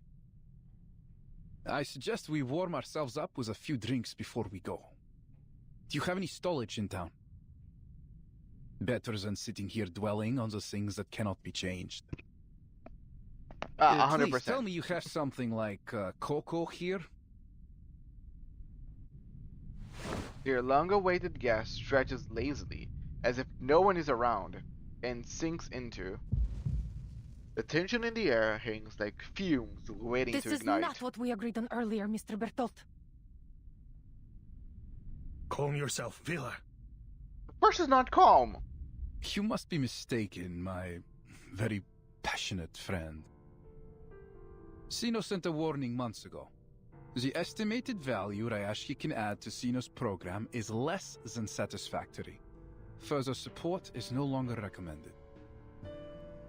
Should any new valuable resources be found in the region, please reply to this letter as soon as possible for further assessment. Oh, basically, Zeno's saying, you guys no longer can provide us with the metals, the minerals we're looking for.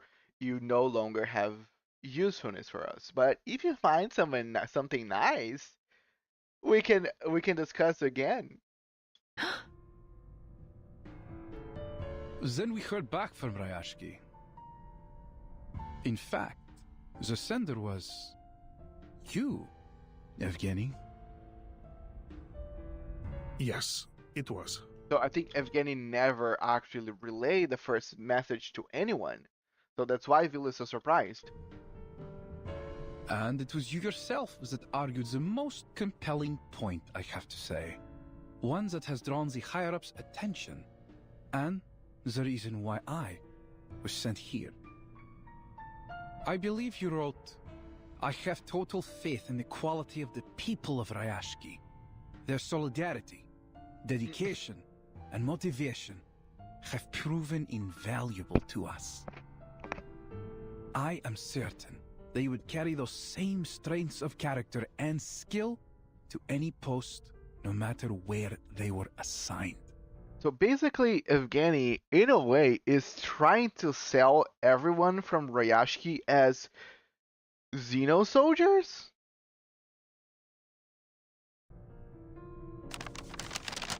He folds the letter and hands it to Villa, her face blank as a canvas. Zeno accepted my application. But you never told anyone. Of course, I asked around before making my submission, and Zeno seemed to have a good reputation. But you never said it to them. It was a golden opportunity to join them. It is. But do not get us wrong. Our entrance requirements can be most difficult to meet. What does it Zeno mean? only takes in the best of the best. So it means that the people will be filtered? You want some of us to work for Zeno? And what happens to the rest? Like the You kids? never told us anything like that. Yevgeny! Be reasonable, Vila. Some of us deserve this opportunity. Well, basically what Evgeny now is doing is, let's try to safeguard us, like probably me and like some other people, and let the other ones, well, fend for themselves. What about the others? We have elders and children. Some of our comrades have been injured and even died in the mine. Are we to forget their sacrifices?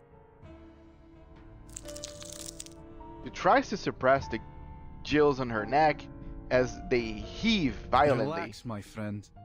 That's why we sent our very best biological control squad. We will escort you to the nearest shelter. Another wave upon relentless waves of shock. Face reality, Vila. I know how much effort we have put into building this town, and I understand you have this dream to fulfill. But we must prepare for the worst. We may have to give up on our Rayashki. Well, you're not preparing. You're already prepared. You're just not prepared anyone else. Read this. The preliminary Field report. investigation has confirmed that the remaining runium reserves in Rayashki are around 0.0173 kilotons, which is less than 0.275% of our average annual output.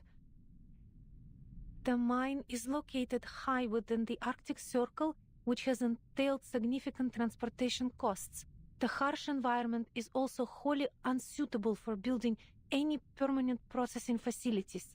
Basically, you don't have enough, and there's addition, no reason for why military we should keep on the spending region on you. has recently been elevated 3.61 times due to increasing animal and critter attacks, and that number is still rising.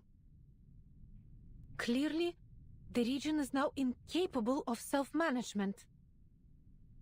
According to the Guide on Global Humanitarian Aid by the Office for Disaster Risk Reduction of Xeno Arms Academy, we propose to send a special squad to the region to evacuate all local citizens and subsequently take care of the remaining biological control issues. Basically, they are gonna evacuate everybody and then eliminate our admission Rayashki. standards will be lowered at Xeno's discretion, so that you will all find work with us somewhere. Xeno's representative offers a timely, if unconvincing, supplement to the letter. The paper creases and crumples into a ball in her hands. I'm sorry, but this is reality. From the start, this ore was the only thing they wanted from us. The environment here has always been harsh for mining, but we overcame it and sent our shipments to wherever Xeno had need of them. And I salute each one of you for your work, my friends. But now, our mission is over. There is no doubt in anyone's mind. Rhonium has been the town's lifeblood and the key to its survival. I believe all of you will continue to work hard in your new positions, no matter what... Shut the fuck up! You shouldn't rush to a decision. We are discussing Rayashki's future here, Yevgeny. For 6 decades, the people here have put in great efforts to turn the town into what it is today. We won't leave just because you tell us so. Our grandparents didn't even have construction equipment at the beginning. They built these houses with their own hands. We shipped over the planting soil. We built walls to keep out the wind and snow. Within the meeting room's cloister's walls, the air is heavy with moisture once more. When you came here, you brought books for the children and introduced us to a species different than humans. You became one of us. I'm not happy about this either, Comrade Vila. I won't buy that, Comrade Yevgeny. This is not just about my dream, but everyone's dream. Or have For you our forgotten dream, what Rayashki comrade. was meant to be? A utopia built for and by everyone. The voice of a better future. One which would sound across the land and seas. I remember every word of it. Evgeny's voice is low but still decisive. You have my sympathy, friends. Xeno has also suffered huge losses in many regions. We have lost manpower, territory, armament factories, and even some of our affiliated military schools. Rayashki is but one of these losses. We know how you feel right now. He shrugs his shoulders, his face is a picture of unhelpfulness. But Xeno has his own problems to be faced. And investing in these new industries, purchasing fancy equipment, all these things Rayashki will need. All of this takes money, and even Xeno must be economical. Shouldn't the people in Rayashki also benefit from these global benefits Xeno has promised? We will get there, my friend. Maybe slowly, but we will get there. Trust me, Xeno has done everything they can for you. We need to keep our eyes on our goals and stay on the right course. so that we won't get lost in these turbulent times. Yes?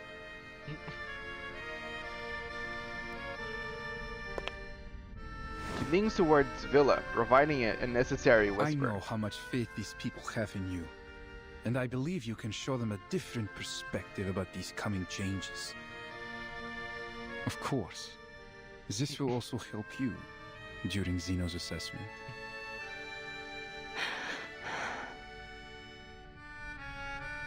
Good luck, my friend.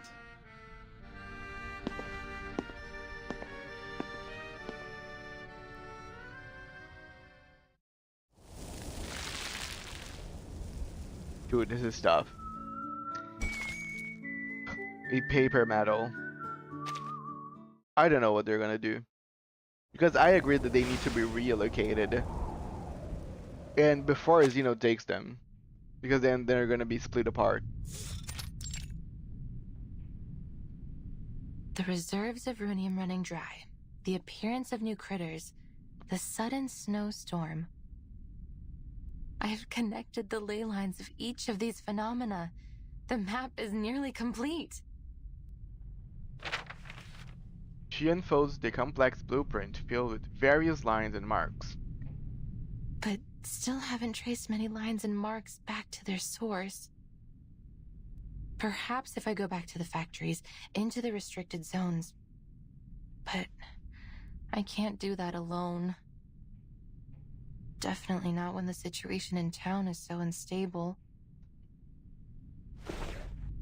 Winsome collapses onto the table. An avalanche follows, covering her in layers of books and manuscripts. The piles around her loom like a mountain range, casting her in shadow. Well, I should have given this up long ago. There's no chance that the study of ley lines will ever be accepted again. Phantom voices of past mockery and scorn rises up to her ears. Regretfully, Miss Winsome, with nothing but these outdated files and materials to back you up, there's simply no way to justify reinstating the study of ley lines into our curriculum. We don't have unlimited funds, and we must save our money for projects with greater potential. The study of ley lines is... Of course, we might be able to consider new ideas and projects. You can't be allowed to do this on your own. You will need endorsements from the Institution of Geographic Studies, the Arcane Creatures Society, or other such organizations. Let me think. Zeno seems to be interested in geographers recently. They just recruited a number of researchers for a new commission. Maybe you should go try your luck with them. Dude.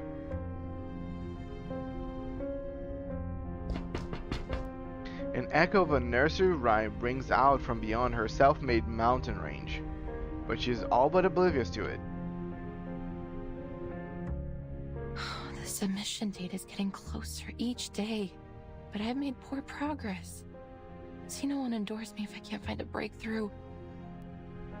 They have become more and more radical and desperate lately. First, they sent those researchers here to conduct their haphazard studies, and now an armed force? And all this effort just to chase the rumor of some source of perpetual energy? That this perpetual energy source must be hidden somewhere beneath the permafrost.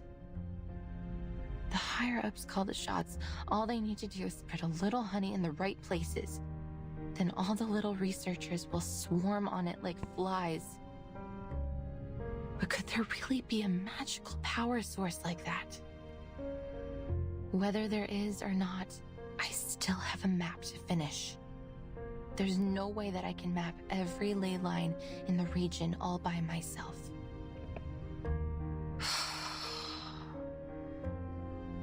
Goodbye research funds. Goodbye lectures and seminars, and so long to my dreams of being chair of the Geographical Perspectives Forum. She jostled the heaps of books, moving them just enough to let in some light. They seep in through the cracks like starlight. Tuk tuk. Huh? The door snaps shut. Winsong stands against it nervously. Instruments roll off the table, colliding with each other on the windsill, and the corners and under the bed, failing to a cacophonous disarray. The door is gently pushed open again, revealing the curious face of a sunflower peeking in through the crack. Miss Winsong, we've been waiting for you. Oh, my baby girl of August. So cute.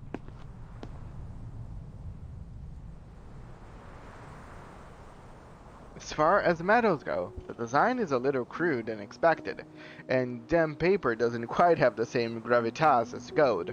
Still, Winsong has fantasized countless times about receiving such an accolade for her work, even a paper one.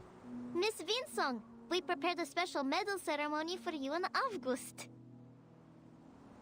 Please, come to our ceremony.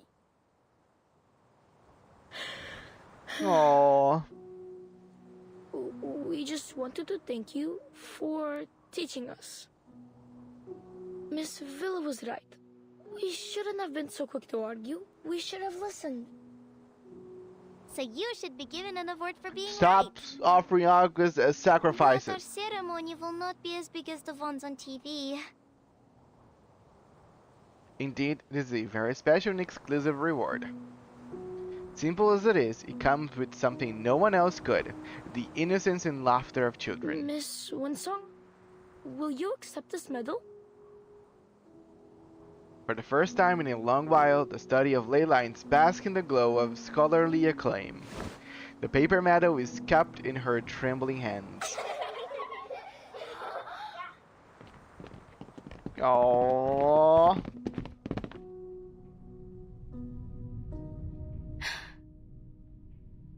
I have no cup to put this medal in, so we can't toast with it in celebration.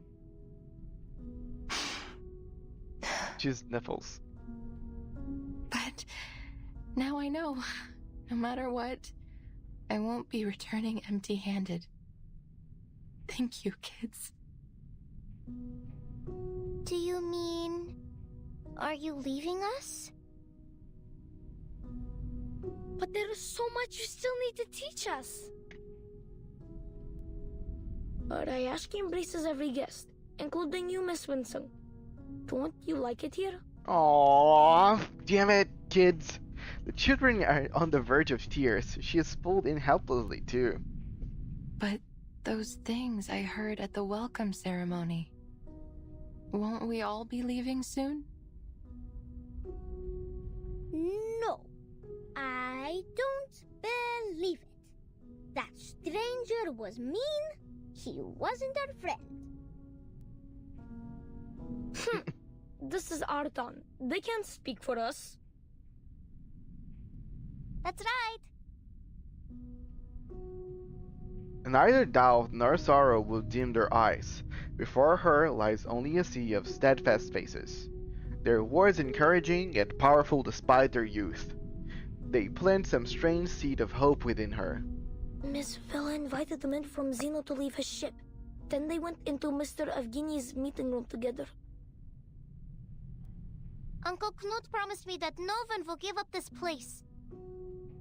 They will go to many meetings and find a solution that satisfies both sides. The tortoises move slowly. They need to keep their eyes open and look for a better answer. So, will you stay and teach us? I won't cause you any more trouble. I promise.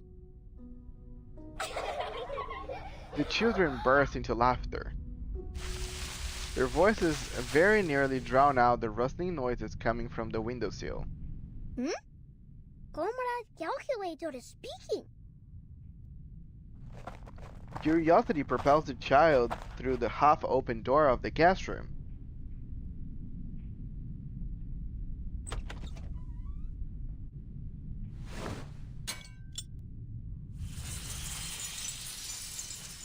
Hello. Comrade Calculator, are you giving the earthworms directions? The clamor by the window crescendos. Even on tiptoe, the child barely reaches the faintly glowing calibrator. Fortunately, he is not the only one reaching for it.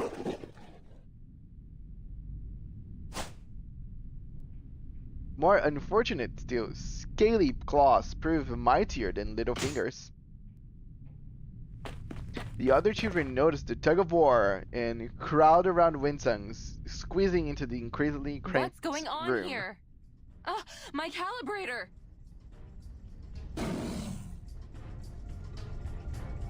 The whale-like backbone, the diamond-shaped teeth, 2 short legs with dim eyes and an extremely sharp nose. That must be a Kikituk.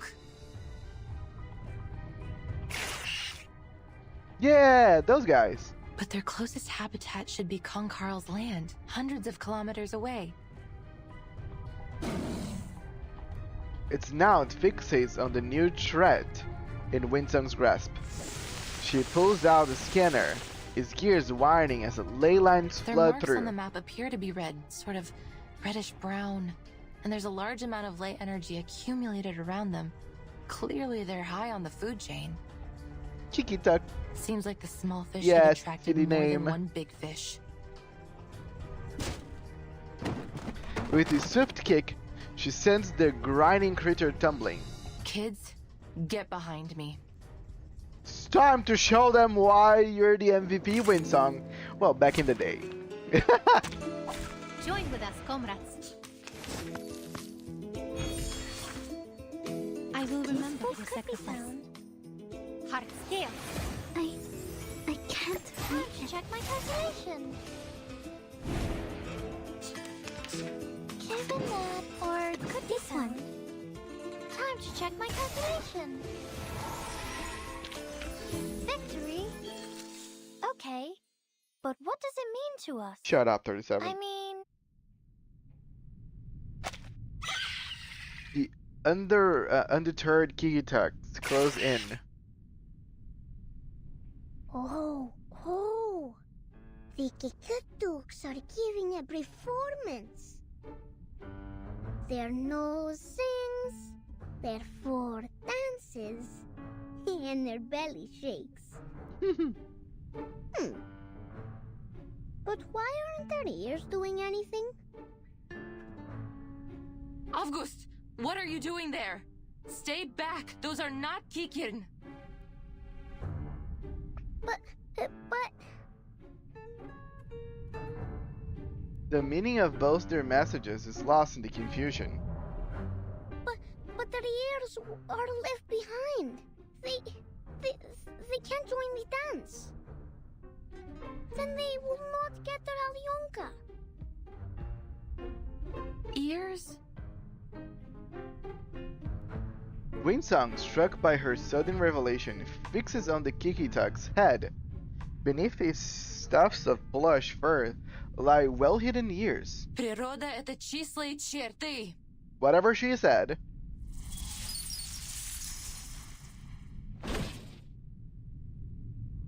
After a brief incantation, lines converge into a beam that hits precisely on its ears. The creature cry pierces the air. So that seems to be their weak spot.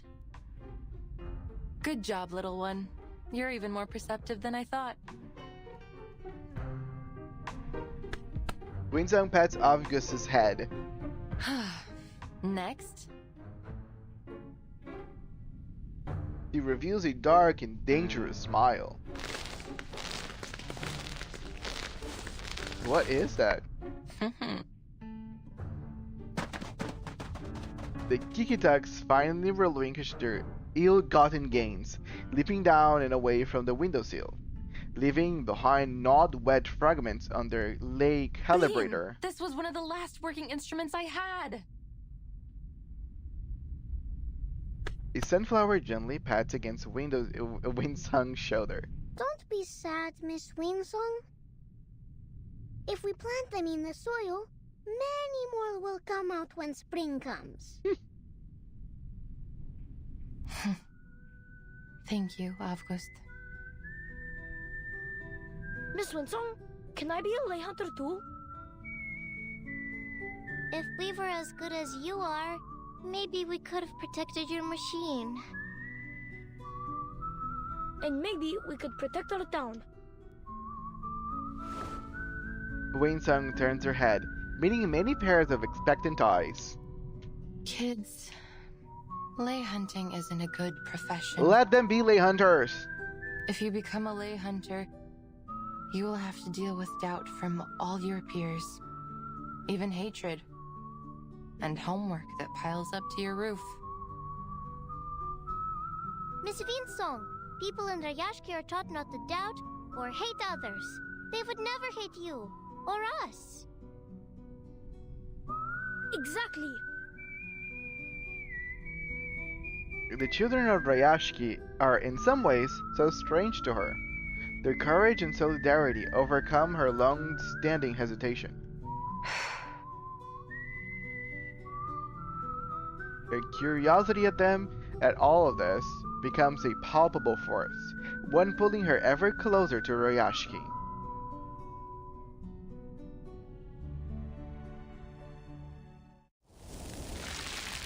%. This is what I believe. More people should be more of like these people from Rayashki. The Ode to a Factory. I really don't care about Twitter. I'm saying like most people overall need to be like this. Nice, solidarity, cool.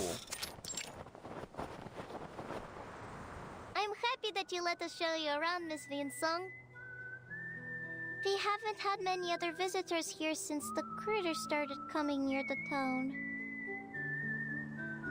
I met the blind lady once. She always smiles, and she has a pretty typewriter. What? Villa said she's a writer. I love how they just dropped this little hint. I met a blind lady once. She always smiles, and she has a pretty typewriter. This is heard.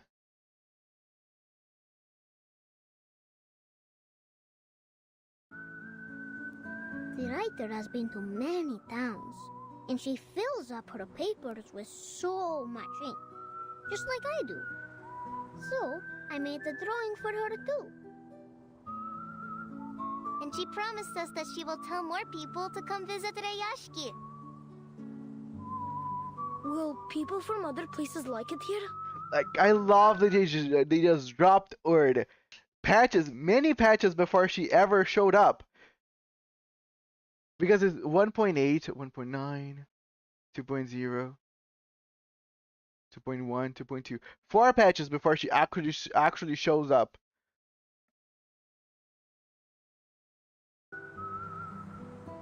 Images bounce around in Augustus' mind, just out of grasp. What about your other visitors?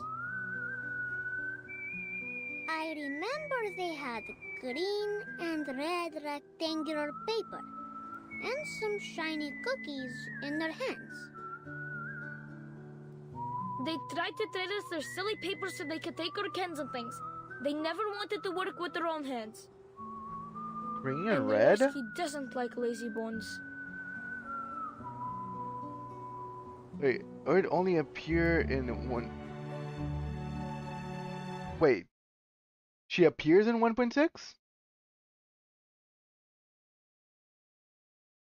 1.6 is... Jiu's story?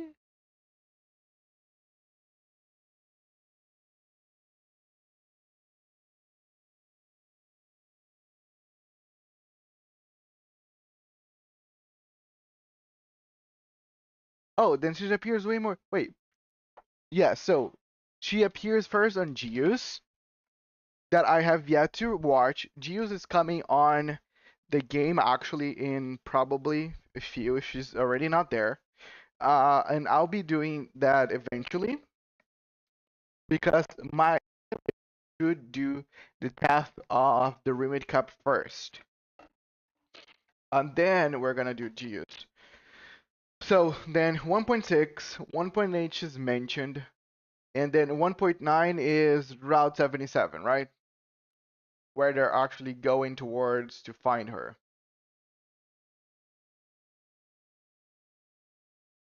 Yeah, then 2.2, because we meet her in Brazil. And then she is mentioned again.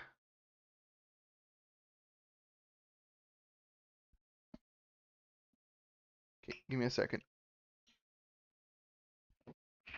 Allergies.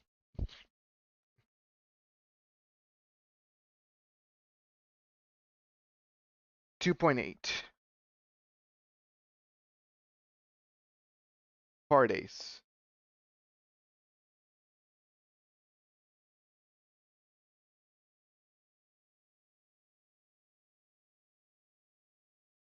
.1. So she also is mentioned in 2.1. 1.9 is debut patch of Lucy. So we're talking about chapter 7. Yeah, we're talking about chapter 7. Because we end chapter 7 and then we go to Route 77 to look for her. And 2.8 she's mentioned. Yes, 2.8 she's mentioned. I should remember that. She was literally on the final part of the trailer. But it's so crazy that actually she has been absent of being mentioned in so many patches, because the last one was 2.2 and I haven't heard of her in 4 patches. So it's the longest time since she disappeared in Brazil. Let's continue. Miss Vinsong, Pitcher got all of us together last night, and we read for our How to Be a Good Tour Guide guide. So we can guide you. Miss Wensong is just a bit strange. She's not lazy. The child hides his face, but the blush on his cheek reaches up to his ears. This time, I want borscht, blinchik, and oladie. Oladie. Let's not hurry on to our rewards, Avgus. We haven't helped Miss Vinsong yet. Oh, right.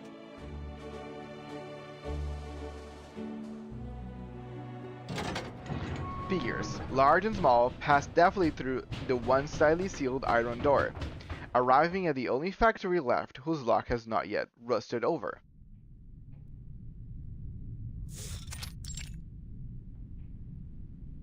After all these patches release crazy strong DPS characters, 1.6 is G, 1.8 is Winsong, 1.9 is Lucy, 2.2 is Anjo, and 2.8 is the new DPS Nautica. Oh yeah. Again, actually, you could even say if she wasn't mentioned on this patch, you could even say she's always mentioned like when a new limited character is coming, because every single character you mention is limited besides Winsong.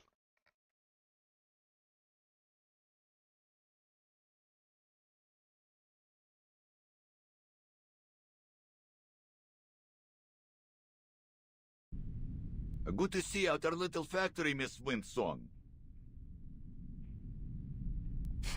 Hello, sir. The kids have told me that you want to learn more about the history of Rayashki and the strange things that have happened in the past, yes? I do. But would that be going against any rules? Most certainly not, miss. We're not some stubborn old goats that dismiss people for asking questions. Yes, you're a good guy, Newt. He strides forward. In fact, I'm relieved. It will be much easier to talk to you than that bitter fellow from Zeno. He came to the factory with his armed squad, took a quick look around, and left even without a polite farewell. Like a whiff of cold breeze, that one. These old, outdated machines and hundreds of workers, young and old, each one a mouth to be fed. They are certainly not a pretty sight to the eyes of that greedy hyena. A pathetic, number-crunching cretin. the whispered insult creeps up to her listened ears. I am starting to like you, miss. We would have much to talk about. Perhaps over a drink. If only I didn't have to get on with my work. Ah. A curious look around goes beyond the hard laboring workers. Tightly sealed doors and a thick layer of dust on aging machinery, painting less an optimistic picture. You can see what's going on here, right? Don't feel sorry for us. Xena might no longer need this ore processing factory, but we could make use of what's left of it. Once we get rid of the critters, we can arrange for other minerals or materials to be shipped to Rayashki for processing. He rubs his hands together, leaning against the shell of a rusted machine. It is a shame we wasted so much of our good years, never preparing for these bad times. If those strange little monsters weren't there, we might be able to return to our minds. Then we'd really be able to turn things around. About these mining sites. Her notebook flutters rapidly, its pages turning as fast as the rolling flame. Mr. Knut, have you ever found anything there, other than runium ore?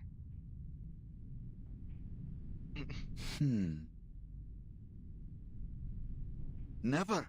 I know those sites like the back of my own hand. I've never seen any other minerals of any worth there. The rugged man seems to catch her disappointment, and far quicker than she'd expected. But give it some time, miss. Well, give me some time. Just a few months ago, back when Xena were still keen to work with us and not just ship us away, I remember they found some strange little pebbles. Dark pebbles that were stuck in the clothes of those little monsters. Xeno soon sent out some troops and caught all the monsters. They didn't leave a single one behind. Maybe that's the source that the Windsong cannot pin out. We never heard about those pebbles again, nor have we found more of them in the mines. And you know the rest. Now we've exhausted the runium, and more strange-looking critters have appeared. So it's not safe to go back there. We left them completely deserted. Please take a look at this, Mr. Knut. Windsong sketches fervently as Knut lumbers towards her with a curious eye. Their clothes were thicker than a polar bear's.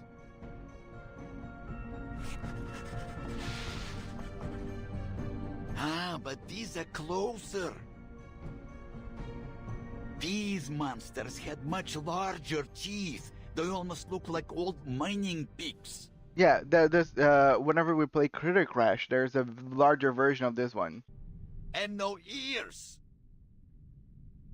Could they be some kind of Hoytuk? Yes, this one looked just like the creatures. If that's true, then it may be another big fish that has come here to feed. It is true. You can ask around. Many of the other workers have seen it. If they can trace back where these things are coming from, they might trace back where that other dark ore is. So, the color of a Hoytuk is bright yellow, and that matches with these bright yellow lines I've traced here on the map. They are burrowing animals, often living as deep as 50 meters underground, so if they were here, that must mean...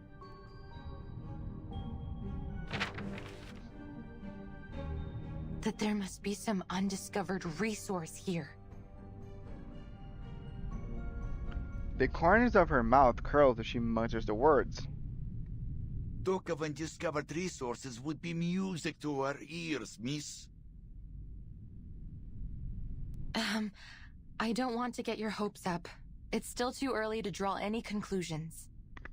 But if she can find this undiscovered resource, not only the town would have something to trade off for its survival, but that would also prove the studies of ley lines, where they could just being chilling in the mining cave. But we're talking so I think you're missing the point. The claws of these critters had dark pebbles that they never saw in the mining cave, because Knut just said that there was nothing special in the mining cave besides runium. So maybe these critters are chilling in another mining cave that people are not mining yet. Yet the corner of your mouth is suggesting the opposite. I must be cautious before confirming there really is a new resource. Nonetheless, it's a silver lining. Thank you, Mr. Knut.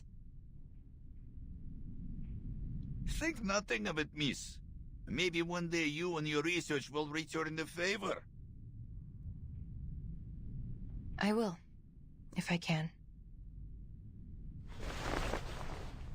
He reaches out a hand and he shakes it heartily with a warm strength. I hope your work here can be resumed shortly.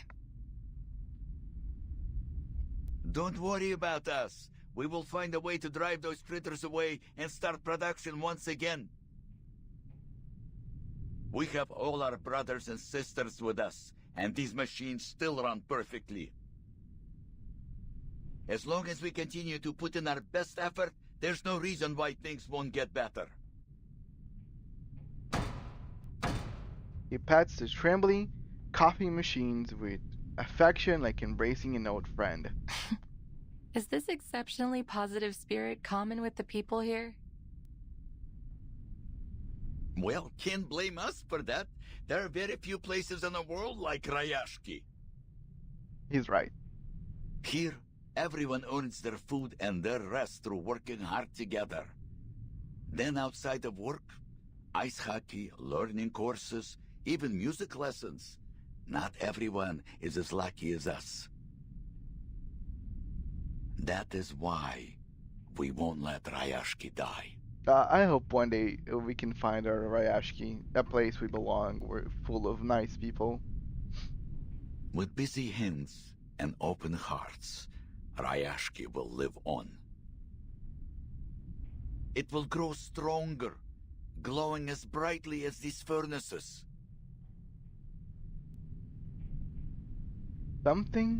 Something brilliant indeed burns within those furnaces. A product greater than any other ore or slag emerging from a melding of purpose and sweat. The pen that stopped stirs once again. This time, she seems to be sketching out something far harder to picture. I have to say, Rayashki is truly a curious place. Winsung mutters to herself. It has a spirit which I've never found elsewhere. Yes, perhaps that's what was missing from the study of ley lines in the past. Someone's hungry. An odd sound interrupts her contemplation. The sunflower pets against the boy's belly. Miss Winsong, would you like to meet Mr. Patrick? The friendly bear Knut nods with a understanding smile. It's time to go to the canteen, boys and girls. Eat well, and you'll grow strong. Patrick knows how to feed you well. He's the best cook in town. But I would suggest you be careful with that one, if you don't want to get stuck with his endless chatter all night. I have never been to the canteen. I stayed out of that area in my previous visits to avoid unwanted trouble. Forward to Comrade Blinche. That's correct, stretchy, miss. I look forward to hearing good news from you. Me too.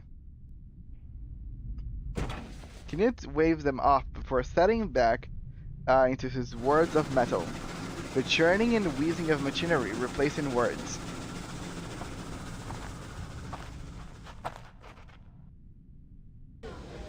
The canteen buzzes with the din of workers.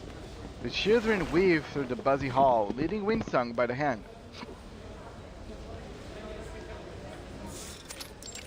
I don't remember this image here. I think this is the original one for me. This is our canteen. Rayashki's canteen. We play hide and seek here when we're hungry. Comrade stew and potato piroshki are always the easiest to find. They're not very clever at hiding. But Comrade Blinshit is very good at the game. He can only be found at dinners on Friday. So it's Friday. We have good food, like mashed potatoes and boiled potatoes and potato stew. A lot of potatoes, I see. Mr. Patrick said a good cook can turn even simple ingredients into delicious food. He is right. Nina casts a glance around her before she speaks softly. The grown-ups are so kind to us. Sometimes they give us their cheese and salad, so they only have potatoes to eat. Don't cry, Nina. Remember when you shared your Lenka with everyone? When we grow up, it'll be our turn to help the grown-ups with their potatoes. There is an awareness in them, a gravity few children possess at their age. Thankfully, some do retain their blissful innocence. We also have the Tin Hat Festival, when they give us metal hats with food in them.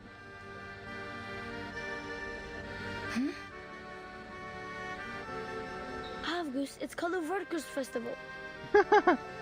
We have it every month. Everyone must sit in a circle in the canteen and sing songs, and Miss Villa plays the accordion for us. We each get a can of food in it. Sometimes it's sashonka, sometimes it's salad, sometimes sprouts. Yes, and after the Tin Hat Festival, we would bury our tin hats in the ground. Yellow ones, red ones, and white ones. Then tiny trees will come out from them next year. So there's seeds in it? I have told you many times, they are not tin seeds, and they don't grow into trees. They are just tin cans. We only bury them so they won't pollute the snow. Ah. The subject of their debate flips a hidden switch in Winsong's mind. The revelation flicking into night. Piles of tin cans. Food. She unfolds the lay energy map, pointing to the last blurred area, interwoven lines. Those empty cans you mentioned, did you store them here? Oh, I know this place. That's where the adults dug a big hole. They put some things inside. It's covered up with rocks and ice now. Yes, Pasono is right. That's where the grown-ups put all our old metal after they make them into little cubes. Miss Vila said it helps keep our town and the whole region clean. Why? What's wrong with that place? I'm thrilled. There must be lots of big fish left to be found around there. If I can write a report and provide a practical plan, maybe I can get I could request reinforcements.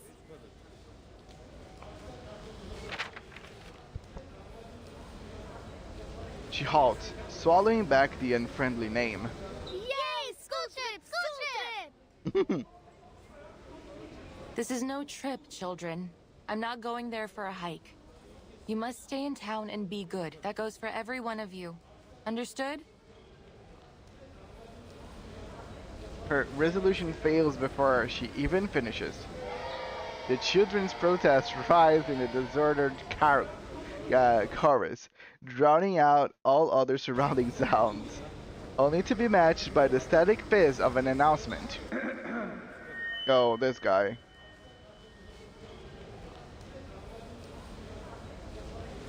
Winsong clutches at the thin straw of salvation. Shh. Quiet, kids! Attention, please. Tomorrow at 8 in the morning, we will be holding our final hearing. In this meeting, we hope to finalize our next steps and answer any remaining questions. We look forward to seeing you there. That was such a cool effect that they added to the voice to really sound like speakers in a very like echoey place. So technically, she has until tomorrow to get information.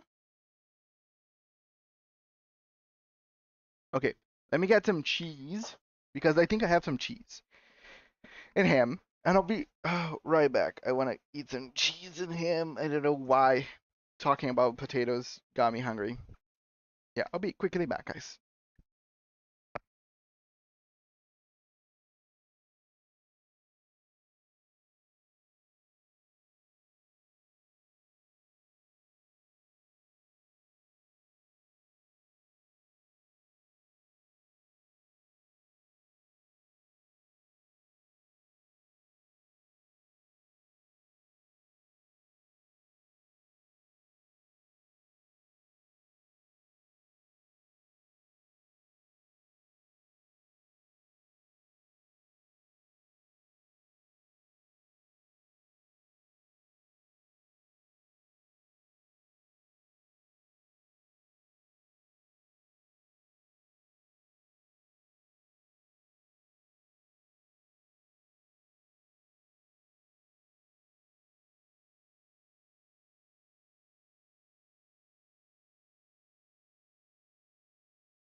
I have returned with some cheese and ham. Yeah, let's continue. Heavier than knowledge.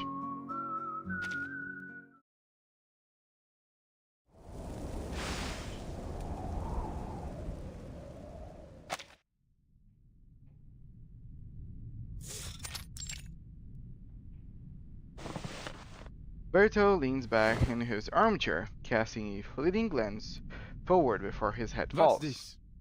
Are you planning on getting a job with Zeno too? Huh? Hmm? Oh, kinda. It says here you've been staying in this town for months, but it seems you're not on our list for potential recruitment from Rayashki. The smile on his face remains as affably saccharine as ever. I should remind you, for you researchers, what you produce tells much more about you than your efforts. Yeah, he doesn't care. That's precisely why I'm here. About efforts, just about results. Go on. He finally deigns to raise his head up. Based on the recent investigations, I'm confident that there is a new energy source in the area that has yet to be discovered. By the way, I do not approve of what she's doing. And that's it? We already believed there was something here when we sent you out in the first place. You were sent here to find it. Instead, all you do is confirm what we already knew. Oh, that's why she was here to begin with. She was already sent. But you said that perpetual energy was just a myth, didn't you? Of course it wasn't just a myth, lady. Why else would we ask you to investigate here in the first place?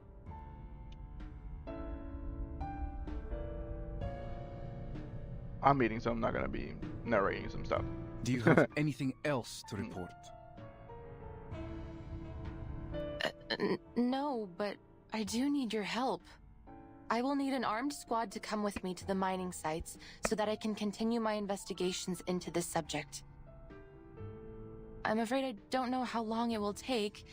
It also depends on the number of soldiers you can spare for the task. They are not going to send you anyone, I believe. You have a terrible sense of humor. I'm not being funny. You want more research on the new resource too, don't you? Miss Vinsong, do you really think this is even a remotely reasonable request? Critters are running rampant in the area, and you demand help to verify what is, as far as I can see, a highly questionable conclusion. Why should I waste Xeno's time and resources on this? Not to mention, putting the lives of our soldiers at risk. If you have doubts, please take a look at these files.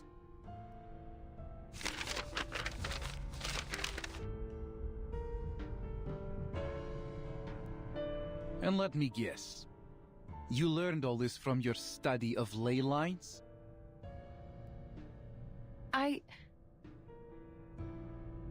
To date, the theory of ley lines has neither been approved by the Arcane Study Review Association, nor accepted by the Project Assessment of Human Science and Technology. It has 0 academic achievements, 0 endorsements, and aside from the questionable example in front of me, 0 researchers. Well, 1 researcher, okay? That's all only a temporary setback. Ms. Vinsong, I sympathize with the awkward situation I have put you in. However, Xeno simply cannot afford to waste resources on a proposal without any solid evidence. That's the thing. Because ley lines is not something that is recognized, and because it really does not come with a lot of evidence to begin with, it's so hard for people to actually support it. And I can agree with that part of the statement. My problem is, why didn't choose her? She is a ley line hunter. Why her to do this job? If anything that she can come up with is not backed by their scientific method at all to begin with. Kind of weird. I got will someone give else. you something. All I need is a bit of help up front. I promise. The look in his eyes is glazed, bored, but Winsung does not falter. Did you not come here to deal with these critters? Then what's the fuss about? Can't you deal with them while accompanying me to these mining sites as well? Bertolt's eyes widen now and glaze as he rises. He paces silently, drifting in first, then proceeding to the windowsill. I'm afraid you've got our intentions altogether wrong.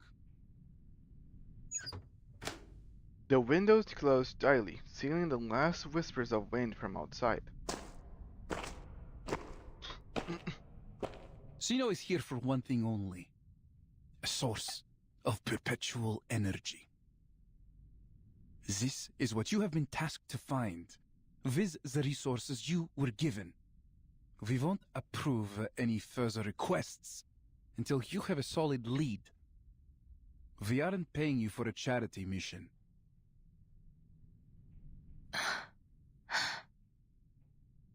So then you never planned on controlling the critters here.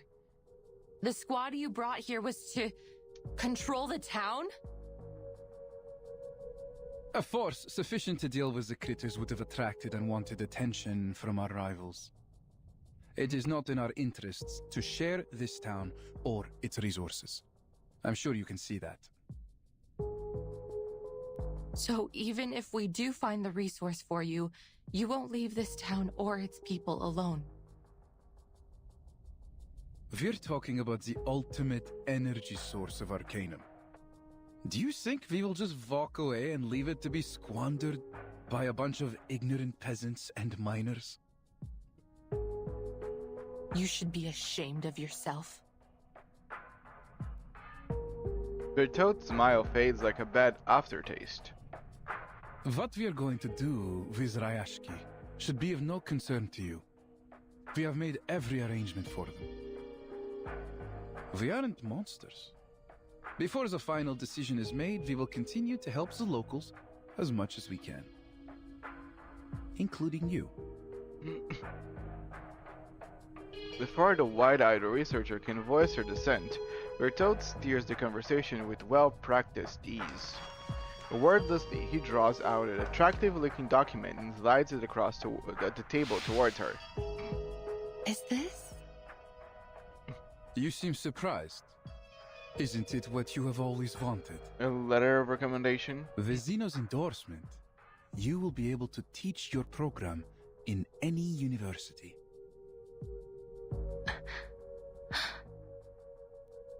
We have prepared this gesture of our good faith in you.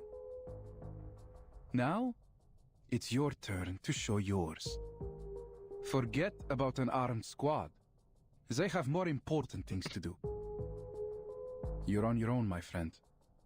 But prove to us that you can do this job and bring us the best answer you can give. The pale letterhead stings Winsong's fingertips.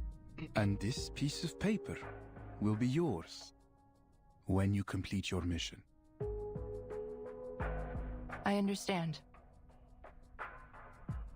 See that you do. Good luck out there, Miss Winsong.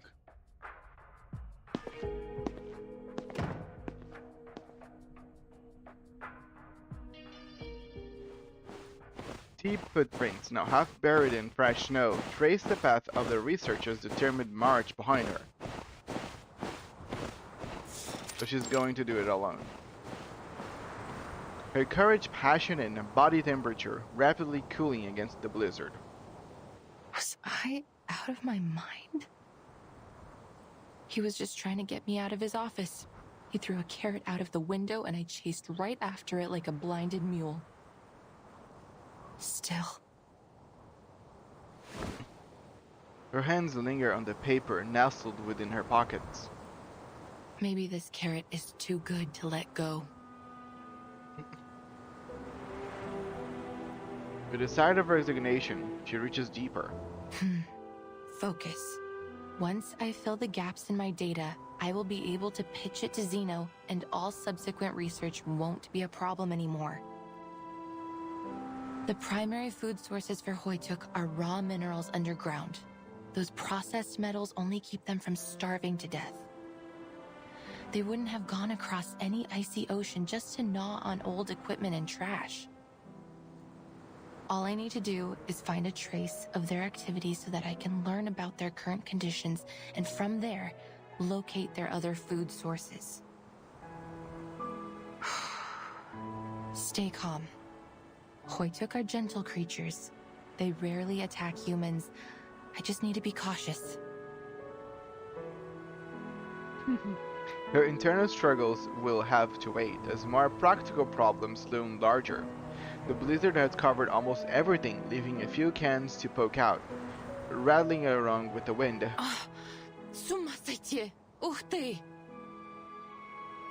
Alright, change of direction.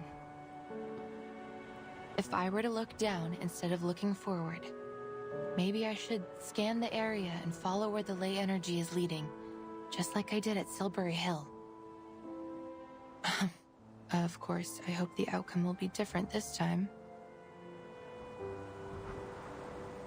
She surveys the expanse of boundless snow.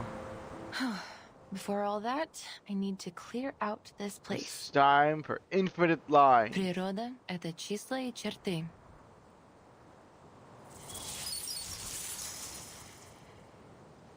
Природа — это мозаика цветов.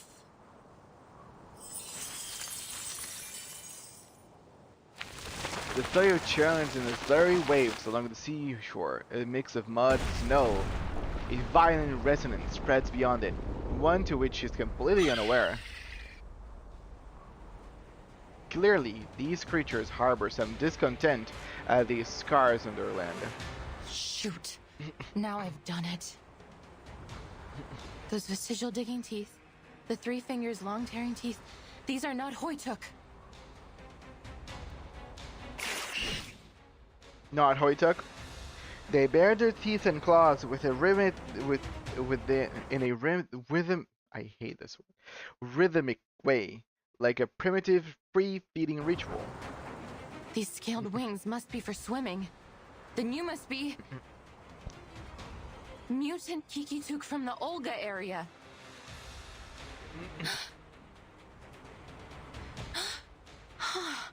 You should be at the Olga Strait hunting for migrating salmon and whales, not here.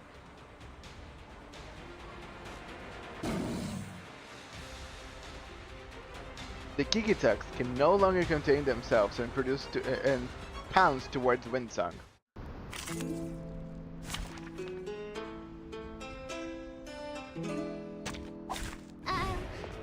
I'll do my best. I will remember the sacrifice. Sharp fangs. Time to check my calculation. To transcribe. To transcribe. I remember it's called lending a hand.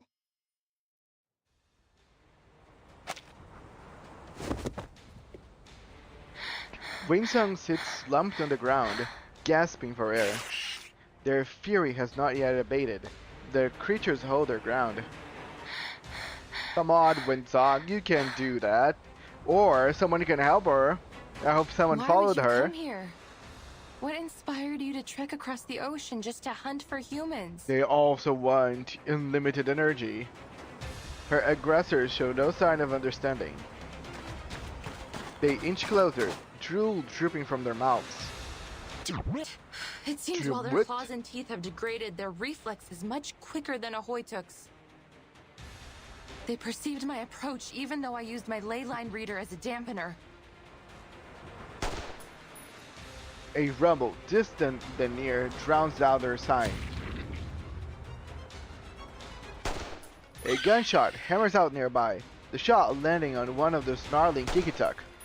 The boat is drawn back, the familiar sound sent another scurrying away. Get out! Yevgeny! Get out of here! I'll cover you! More gunfire thunders, over and over, until the last Kikituk abandons their position. Thank you, sir. Composing herself, the researcher immediately returns to her work. Yevgeny, the kids told me about a can pile. Is it nearby? Can pile? He furrows his brow, motioning with his eyes to some silly... They must be talking about our waste metal. Some I'm afraid hilly it's snow drifts. Song. Maybe animals dug it all out, or maybe those little monsters ate it. Do you know if that happened before or after the Runian mines ran dry? I'm not sure. Yevgeny brows furrow again, this time casting a surveying glance at her scattered instruments. You shouldn't be here. There's nothing of value to find in this place. There is. And you're not supposed to be using this arcane equipment here either. We have a better way to deal with these fierce little monsters. What you're doing will just attract more of them. His statement rattles her. You can drive away the Kikituks? Not anymore. We don't have much left to fight them off with. Zeno didn't bring any equipment for our team, let alone any weapons. Go. Leave before it's too late. He carefully checks the rifle What in if his I don't hand. want to just give up? Yevgeny slows down, making his inspection come across as even more deliberate. I've seen your residence application. You say you are a researcher. Then you should be clever enough not to go down a fruitless and dangerous path. I admit that what I am doing here is reckless. And maybe I'm just motivated by my own selfish interests. But I can't just walk away from my commitments. You have lived in Rayashki for a long time. You know what commitment means here much better than I do. There is a shift in his face as he turns away from her. I won't give it up so easily. Just like the people here won't give away their land like nothing. It's stubbornness. That's all.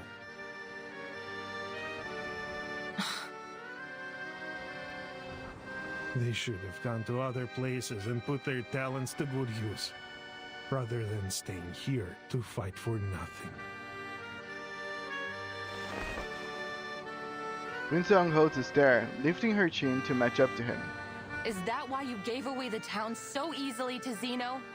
Do you really even know your neighbors?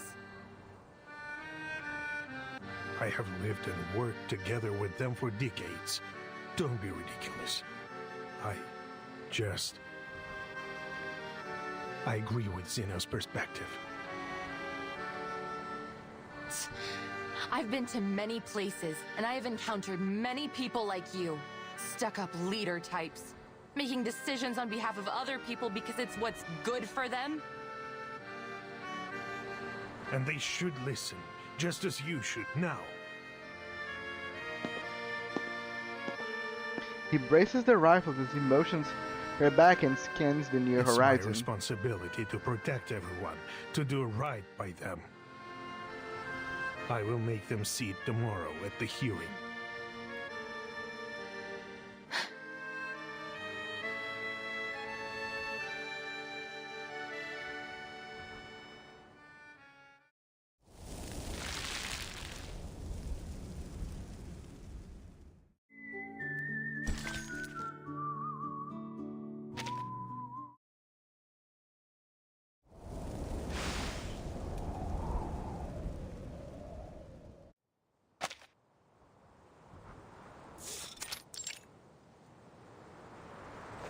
People stream in from all directions. They stand now at the crossroads of the town's fate.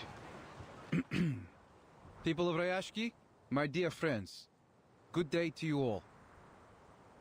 Over the past 2 days, Zeno has assessed the potential risks and benefits in the area and held hearings on what should be done about the future of this town.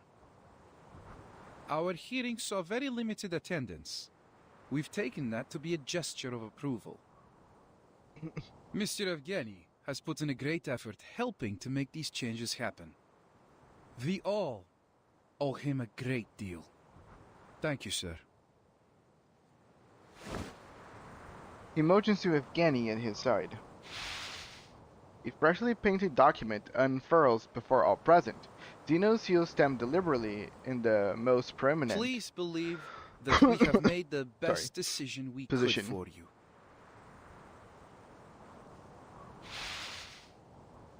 We all know the runium here has run dry, and the land has been exhausted of all further material wealth.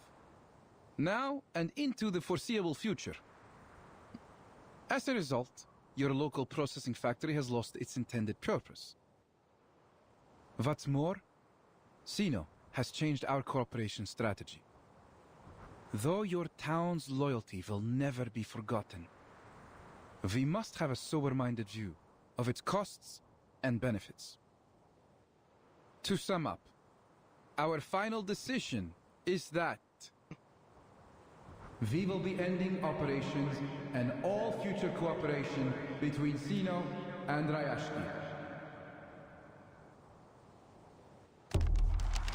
A heavy hammer swings in the square, producing a whistling wind.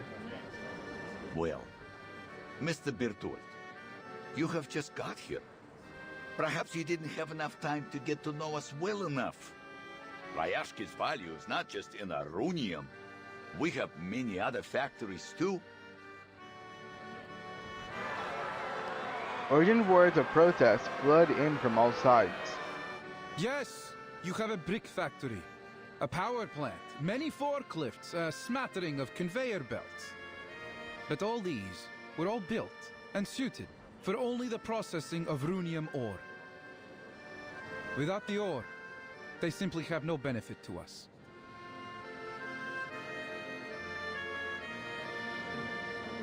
The crowd murmurs, voices bumbling up and simmering like boiling water.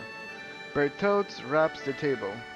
Now that you have full knowledge of the situation and our intentions, we want to assure you that your loyalty has not been forgotten. So we have generously prepared 2 choices for the future of Rayashki. The assembly hushes. Firstly, Sino believes that you have many valuable qualities. The determination and skills you've shown in the past year of our cooperation have proved that your people can be a great asset to us. Bertold scans across the faces, looking back at him. Indeed. Many of you already meet the entrance requirements to join Xeno. Therefore, on behalf of Xeno Arms Academy, I wish to extend a heartfelt invitation to you. Leave Rayashki, join us, and work for one of our other branches as members of Xeno. What are you saying? You want us to abandon our home for some promise of a job? Calm down, Mr. Knut. This is not about abandoning your home. It's about joining us in our efforts to contribute to world peace through a more optimized allocation of manpower. So you're just going to pack us all up and ship us away to work for Xeno? You misunderstand, madam. Closes the folder, looking conspicuously towards the children besides Winsong. Every year, Xeno dismisses 4% of our employees because they failed to pass our rigorous work reviews. And the number of our colleagues that are killed in the line of duty is even larger still. Working for Xeno is a privilege, not a gift. That's why only a small number of you will be allowed to come and work for us. What? Now, according to Article 58 in the section on protection of Arcanist rights signed at the Event Horizon Convention, we provide basic supplies for any residents who haven't been offered a position with Xeno. They will be transferred immediately to the nearest relief station until our social workers contact them for further arrangements. So then, you're suggesting you will send our children and elderly away to some kind of refugee station? And the rest of us must go to work for Xena without any questions? Pridurak! This is total rubbish! He waves off, then pushes aside the Xeno soldiers in front of him. Sir, please lower your voice. Well, you would be glad to know that your work experience in particular is valuable to Xeno, Mr. Knut. He attempts to pat on Knut's shoulder, which shrugs him off. Bertold acts entirely unfazed, unfolding the document further. If you're not interested in our first plan, we have another.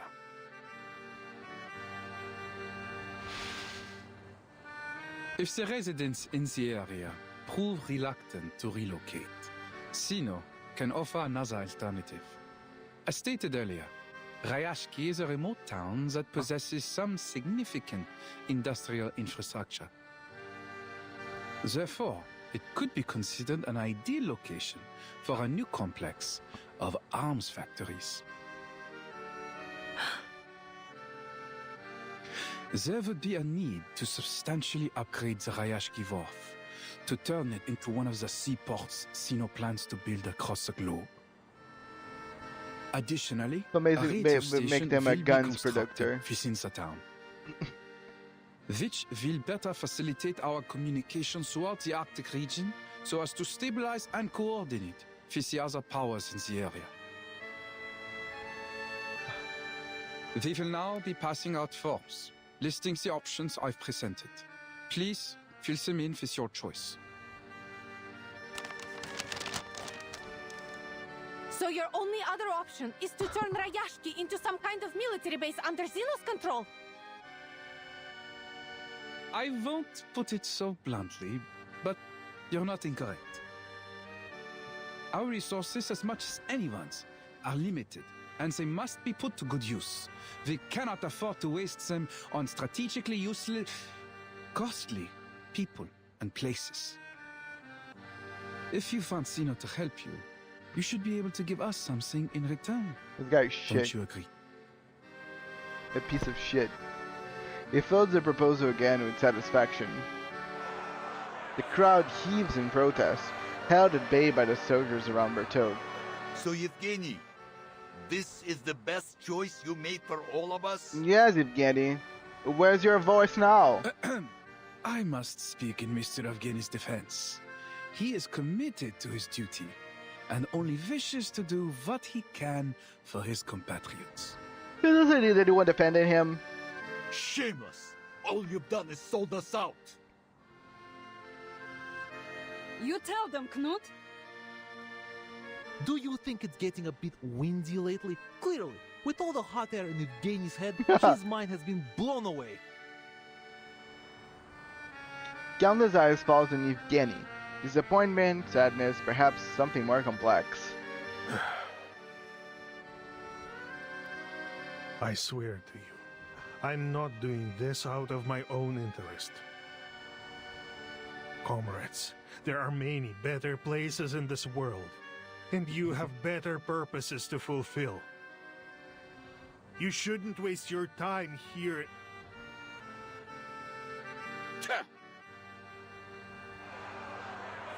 The bear of a man puffs up with anger. Let's all calm down, my friends. It's time to be reasonable. Think carefully. Zeno has been very generous regarding the offers before you. He readies himself as if about to launch a grand prepared speech, but his hands tremble. A chill wind sweeps over him. Generous? Now that's ridiculous. We won't let you take away our family and friends, nor are we about to let you turn our town into a puppet state. We will stay here, no matter what.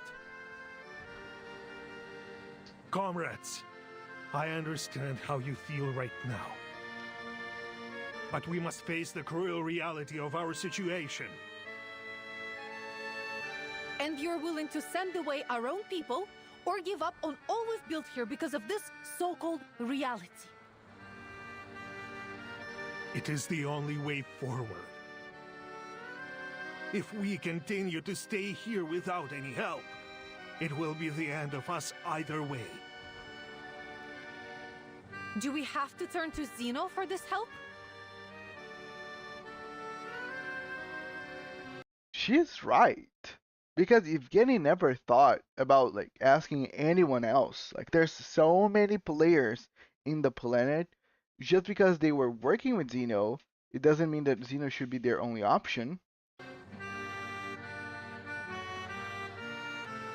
The truth is, just as Rayashki's economy has been dependent on Runium, we remain dependent on Zeno. Without them, at the present rate of consumption, we will be out of supplies and materials within a year.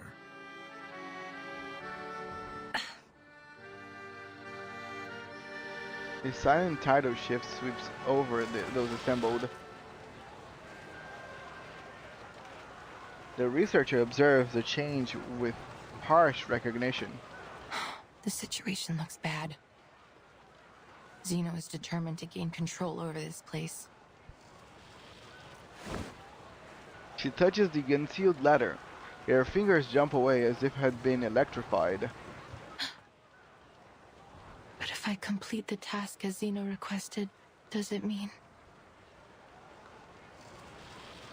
Bertote's words echo in her ears. I will shatter their dream? And what about my dream? The words stick in her throat. Did the people who refused to acknowledge the study of ley lines act out of the same self-interest? I've seen this happen so many times before. A simple dream is made to face a cruel reality, where the clever ones give up and leave, and the stubborn fools remain, waiting to be crushed. We asked for our misery. That's rough. She turns, her mixed feelings refusing to settle. The wall of soldiers has suppressed most of the dissent in the square. but still, some bravely charge forward. Wait! I'm not finished! Bertold dismisses her with his hand as he leaves the stage. But I am Miss Villa.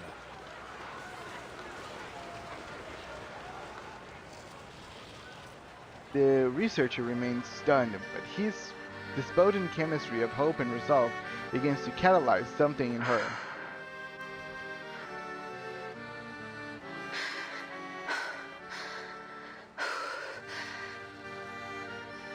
Sir, with all due respect, I can't complete this task alone.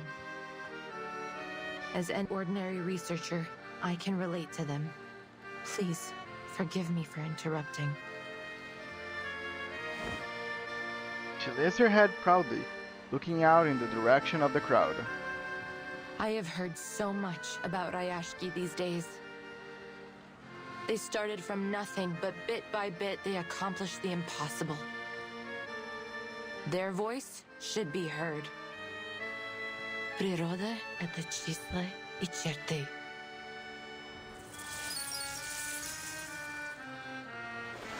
The soil and snow under her feet become imbued with new life, rising up around her. They clamp onto military boots and surge up into gun barrels, plunging them into a comical fashion.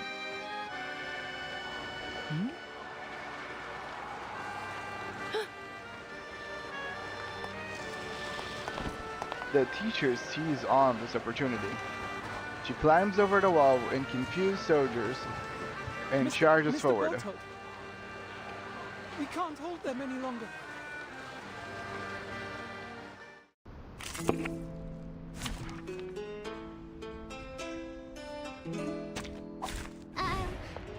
I'll do my best. I admire your courage. Keep up the pace. Time to turn the page. Time to check my calculation.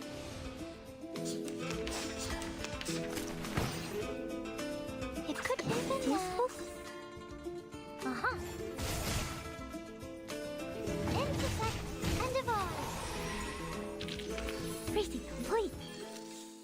Was I helpful, timekeeper? Always. Their conflict ceases.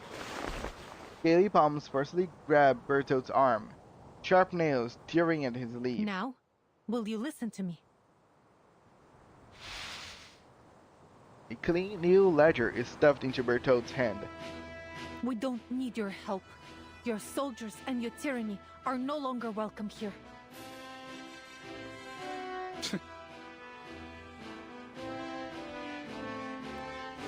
Villa turns around to face her people. Comrades, what do you say? Shall we solve the problem with the strength of our own hands and hearts?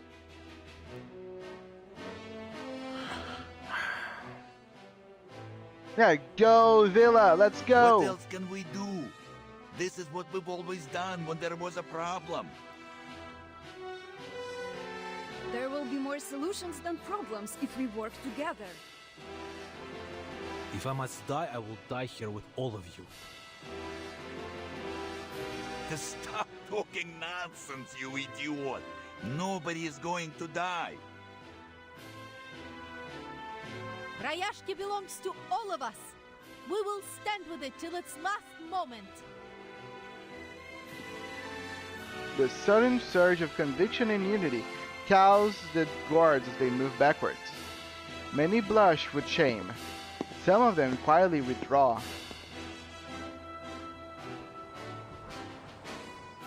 We tell Zeno, no! They might say they're just ordinary people, but they are so brave and noble.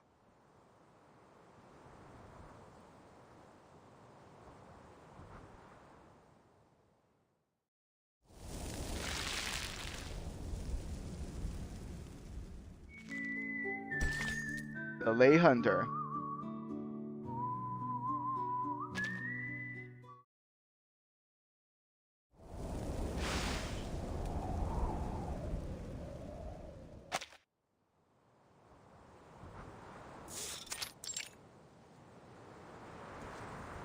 A lonely researcher aimlessly paces through Rayashki's square. The town's cold wind clearly cannot smooth the wrinkles of her brow.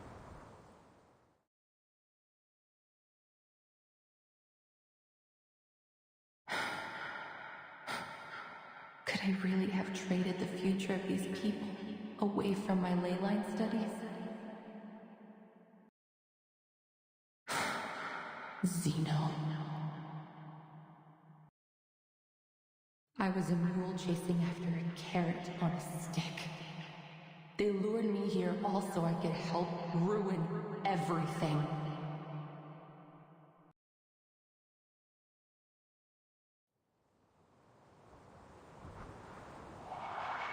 Her voice burst up from her chest. You seem to be in a good mood.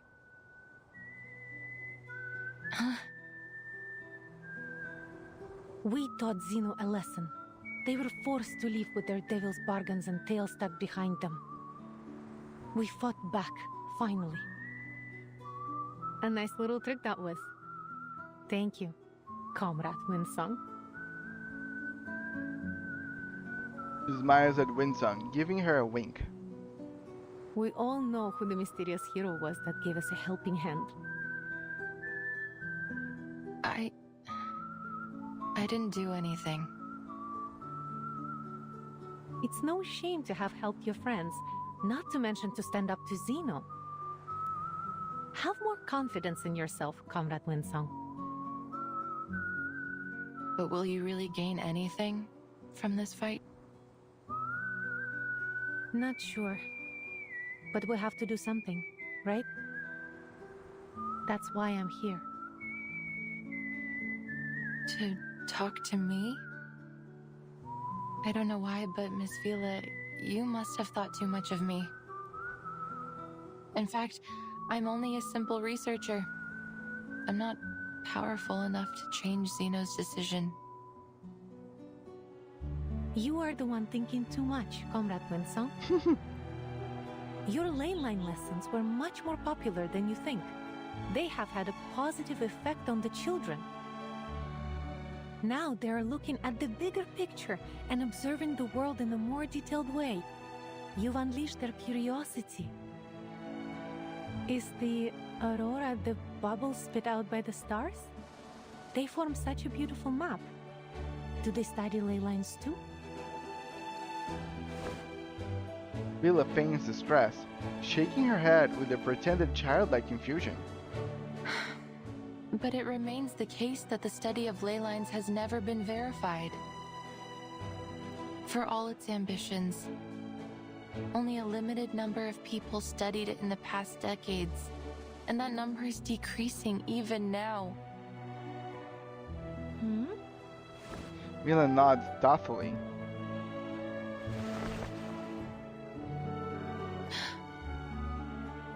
What you're looking at is not some skin problem, but my past. My past as a Rusalka. Rusalka? You mean the mermaid from folklore? My people used to live in a far secluded place in the north, away from the humans. For hundreds of years, there was only hostility, plunder, and slaughter between us and them.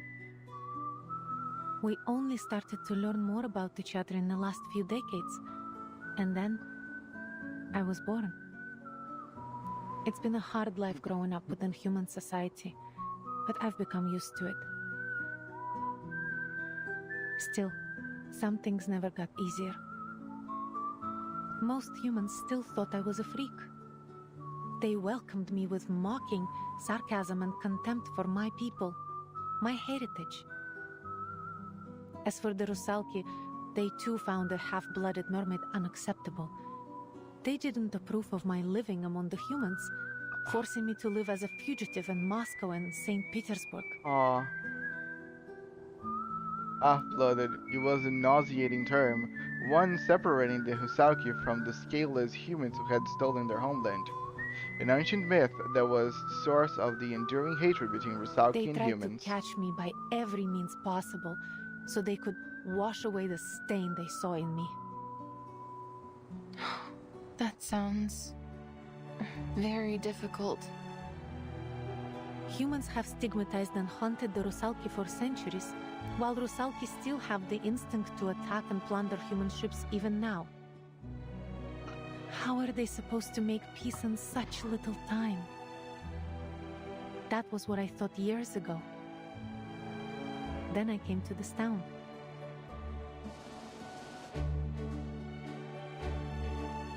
To serve as the White Land, the Empire Conqueror Snow removes all distinctions, differences, and flaws. A wonderful world where humans and Rusalki could live in peace. I was finally convinced. In Rayashki, everyone can make contributions with their skills, whether you are a human, a Rusalka, or a leyline researcher.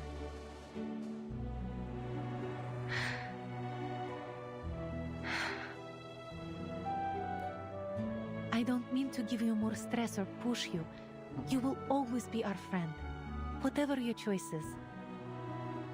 But this is not an unreachable dream. It's real. Like Villa is saying to her, let's share this dream with me. Like, instead of just trying to have the ley line studies acknowledged by society that constantly diminishes it, why don't you work towards making this place a place where the ley line studies can shine from?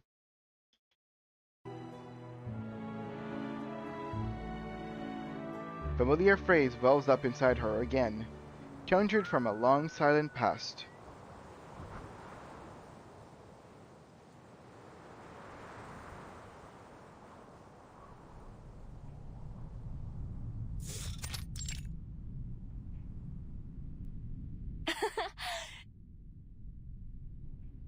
A girl, then much thinner and more stubborn than now, couldn't help but cheer. The other lay hunters fail to take notice as they come through their scattered papers. The editor of the environmental research agreed to publish our report, finally!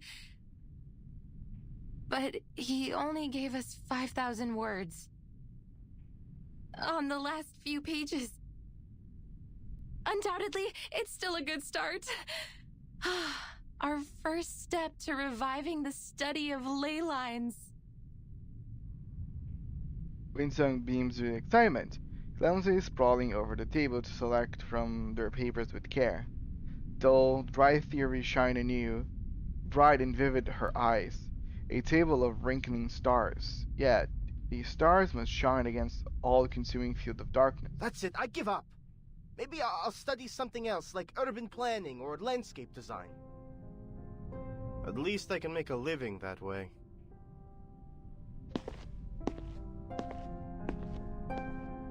Winsong remains buried in her heap of books and manuscripts, oblivious to the loss. The study of ley lines is outdated. Everyone agrees now that it can't be verified by science. This whole study was a dead end. Ley lines are only a baseless theory of arcanum.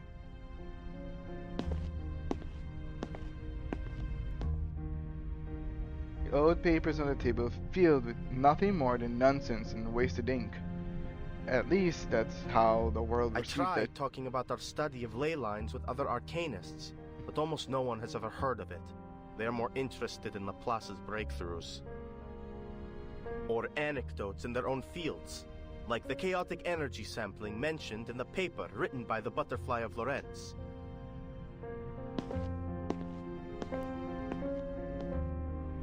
Stars have dimmed. So, maybe it is an unreachable dream? She was left behind.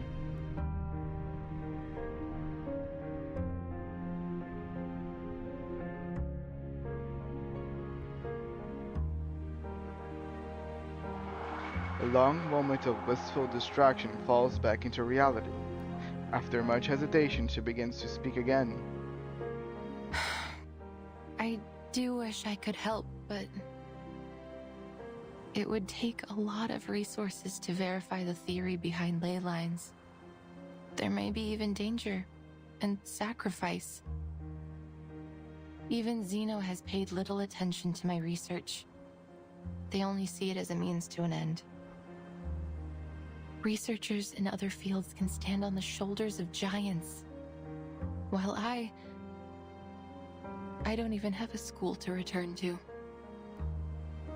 I doubt that the study of ley lines will help you much.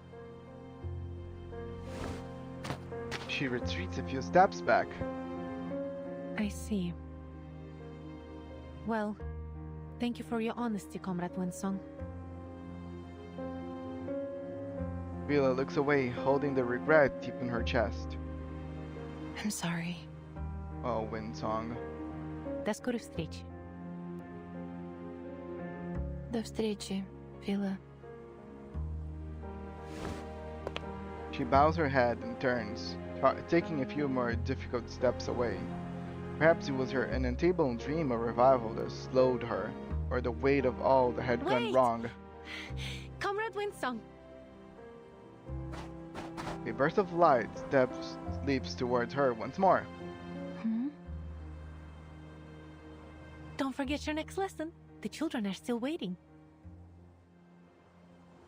But the town is... Life must continue, comrade. We can't let our worries stop us. Okay. Life must continue. We cannot let our worries stop us. That's a great phrase. No matter how difficult things are, keep going. The night train.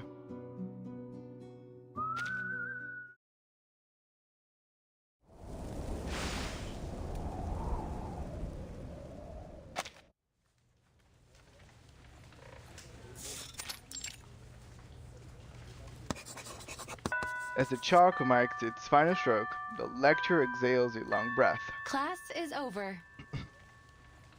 Thank goodness I still remembered the basic premises of ley lines in biology. Feel free to ask me any questions. Oh, cheer up, little ones. There won't be any exams for this subject. She offers a hesitant joke to ease the awkwardness of the class. But their usual playful responses never emerge. She turns to face a class that must be bored, asleep, maybe distracted. She's met instead by clear and focused eyes. Miss Winsong, are you going to dig up those potatoes alone again?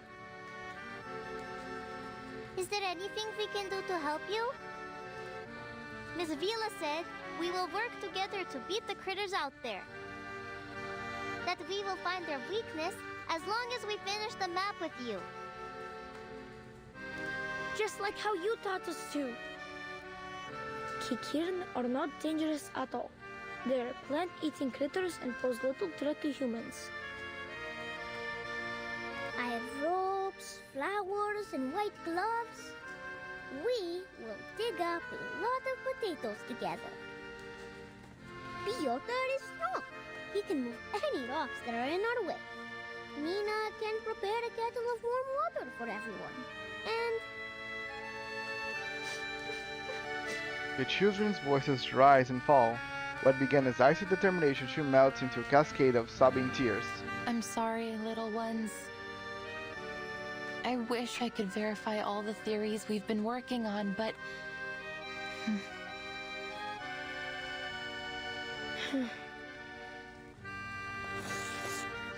She affixes Rayashki's ley energy map to the blackboard, circling an empty void.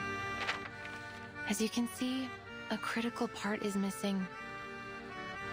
It might take months to finish it. Besides, there may be even more dangerous critters in that area. then the town will become the witch's new castle. Or perhaps an empty castle.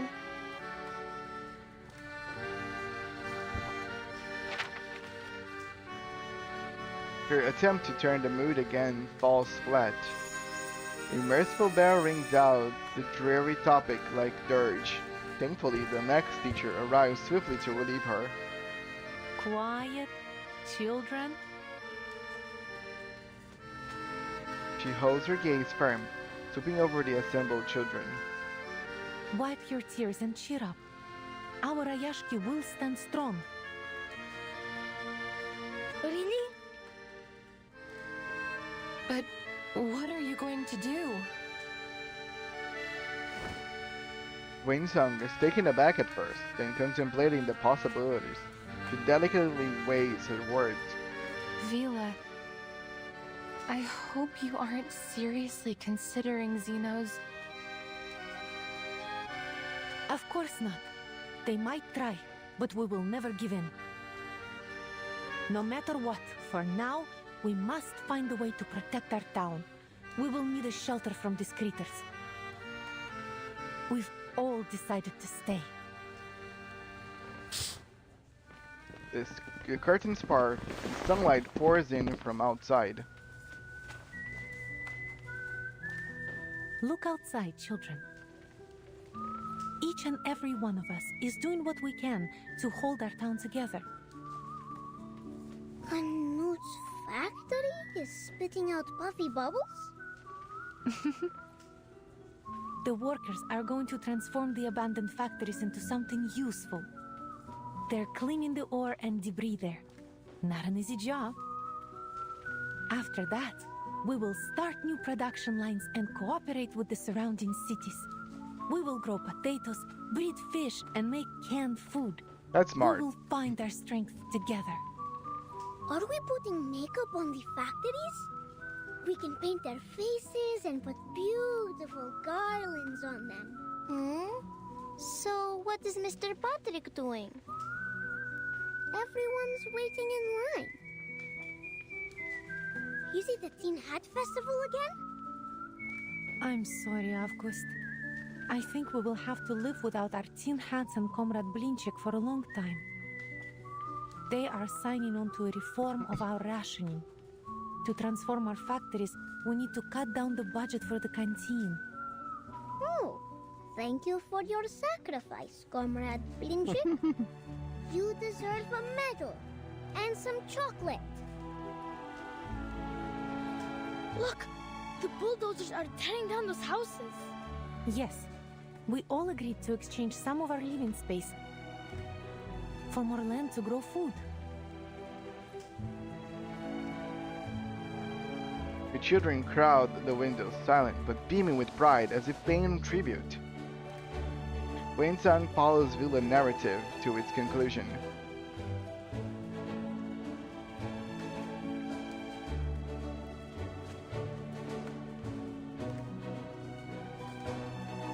The price is much higher than it first seemed. Is it worth it? Of course. You cannot find what we have here in Xenos barracks or in the relief camp. You can't find it anywhere in the world. Think about the old comrades and the babies. They're the past and the future of Rayashki. How could we leave them behind or subject them to Xenos whims? Mechanical sounds from outside carry across the snow from afar, as if land itself is calling. No one shall ever be abandoned in Rayashki. I think people out there would be envious if they saw what you are doing here. She doesn't press further. We really aren't doing anything so special. We're only doing our job, our duty to one another. It's so nice. Her scales and spines have risen, though whether it's a sign of pride or fear, she can't say. There are lots of conflicts out there. Conflicts like the one between humans and Rayashki. Like the ones that mocked the study of ley lines and dissolved our school. They did so simply because it might take from their funds or steal their glory. Everyone forever building walls just to keep separated from each other. Hoarding whatever they could get their hands on. Then they blame the aftermath, the harm they do to others on cruel realities. Cruel reality. It seems to be everyone's mortal enemy, the cause of all suffering, war, greed, the perfect excuse to never care. Her voice trails into a mutter. But things are different in Rayashki. They took me in unconditionally when I came here, and they stayed friendly for a week, a month, a year, and even now. So naturally, it became my dream too. Everyone here shares a beautiful dream. A dream that we can work and enjoy life together. That someday, there will be no more conflicts between people or worries about tomorrow. That everyone will be able to work to achieve their passions, whatever field they wish to pursue. A utopia. It's not just a way of life for now, but the future we're always trying to reach.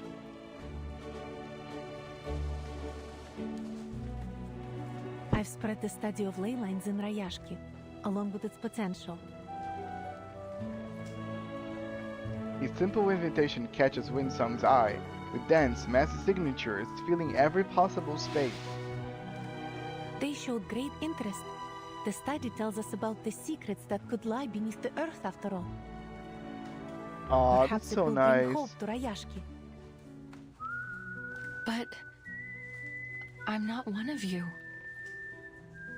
You taught the children something new, and you helped us explore our town's potential, didn't you? Everyone here is more than happy to help you. You know, Comrade Knut has been boasting about the assistance he was able to provide for your studies. And many others are envious. They want to help you too. It's so nice. Like, this is such a good, like, just, okay, sorry. Just imagine this. It's a full society that people, that they're just happy to help you grow your pursuits and your passions. Like Villa kept saying, as long as you put work into it and you have something to offer, this town will welcome anyone. So as long as you keep doing what you're just been doing, they will allow you to be there and they will support you with as much like effort that they can, and then you're gonna support them because that's the feeling, you know? You help someone and someone helps you back, and this chain keeps going. Because every time we just remember the chain of like hatred and vengeance. When something starts, they never stop, but we never consider the chain of goodness and being kind. You help someone that because of that helps someone else, and that never stops. And this is such a good, like, I am having like reconsiderations on my own life philosophies because of this. Because I feel like if you live long enough amongst people, especially in the internet where you're exposed to everything, you start becoming very sarcastic and very distasteful of most stuff out there because everything is such dire and unpleasant. Like we all were huddled around our own little self-made walls because everything out there is so complicated and terrible. And this is making me think, what if we just lower our walls down to allow other people to segregate with us, to congregate. It's not even segregate, it's congregate. And what if we can help other people? And that maybe will spur them to help other people. And thus create like a wave. This is very nice. Like I want to actually learn more and then put that to good use. And maybe I can find like a crowd of people that can keep growing. That's always been something that I've always like enjoyed about like small towns like this, because people are usually untainted by the masses of the outside world.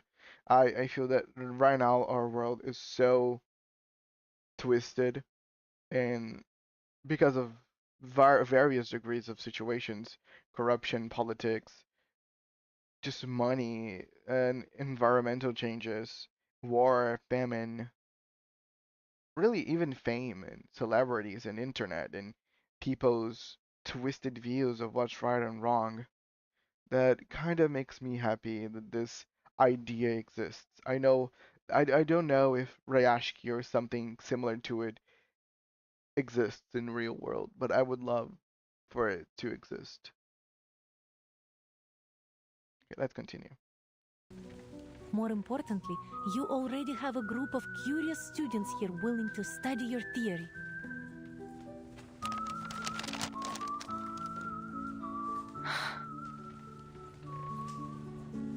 Now, allow me to ask you again, Comrade Winsong.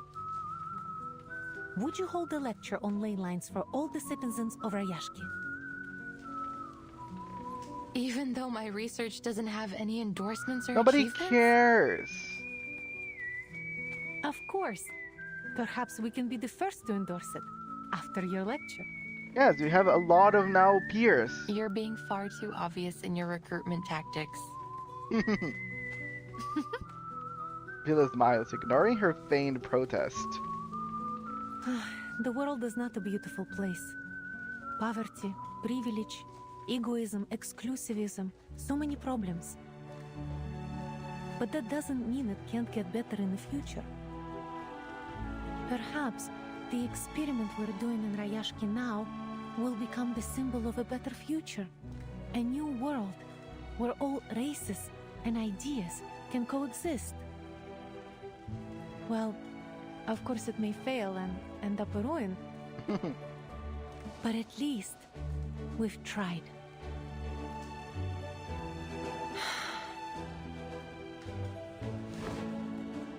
She watches Villa standing proudly as if gazing at the great ship bound for distant shores, venturing all, never sinking back. We love our home, and we're ready to devote our lives to it. I can't shake the feeling you're inviting me aboard a leaky boat that could sink at any moment. Pretty much. Maybe, Comrade Winsong. But should we sink, remember your friend is a Rusalka, and we do well underwater. Winsong blinks, half wondering if her new friend has gone mad, and finding it matters still that she is reaching out to suddenly accept the invitation. What an honor. I think we're all... I always feel that everybody is looking for something.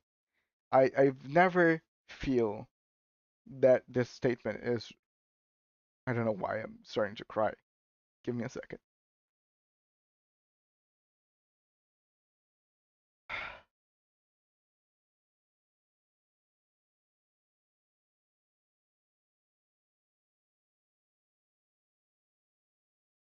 Everybody is looking for something, and most of us live our lives just trying to find a place where we belong. And it's hard, and most of us end up giving up along the way because life is complicated, and usually there's nobody out there really to help us. It's a very lonely road for most of us. And I feel that I, like all the times that I actually went out of my way to offer help to people that actually accepted, because again, I've always tell people that like my messages are always open and I'm always willing to talk to everyone. And again, most people do not take it. They hear it, they understand it, and they move on with their lives because everybody just thinks that their problems and their lives are too difficult for anybody to have any effect to it. So they just hear it as some people saying words and just move on. But I say that every time that someone accepted the help, I think I've ended up growing more than them with whatever happened. I still vividly remember that the last time someone actually accepted my help, I helped them create a Twitch channel. And that ended up spurring me to creating mine. And that's why I'm even here playing this game and sharing this with all of you. Like this whole philosophy of standing the hand and helping other people uh, is usually not effective nowadays, but it's very nice that there's this idea that this can happen and this can work. And I've seen it firsthand that if you lend your hand to someone and they ended up accepting your help, you can create some special stuff, even if the other person not even realizes it. But I realized it. Like I've seen what my efforts can do for other people's lives. And that also changes my life. So it's pretty wholesome, the idea that it's not a vain action. It can spur into something better and bigger and more meaningful than all of us.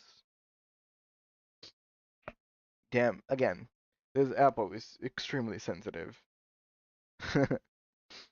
But I think this is literally the middle point of the video. Uh, technically, it ends way sooner, but yeah, there's a lot of extra stuff. So I think we're gonna finish this over on Friday. Yeah, we're gonna finish this over on Friday. I want to thank everyone that came today and um, witnessed the stream and stuff. I think this is probably one of my favorite stories for Reverse so far. Again, there is not a very many games that make me cry in multiple stances of it. I feel like a game usually has one big moment that make me tear up and that's it.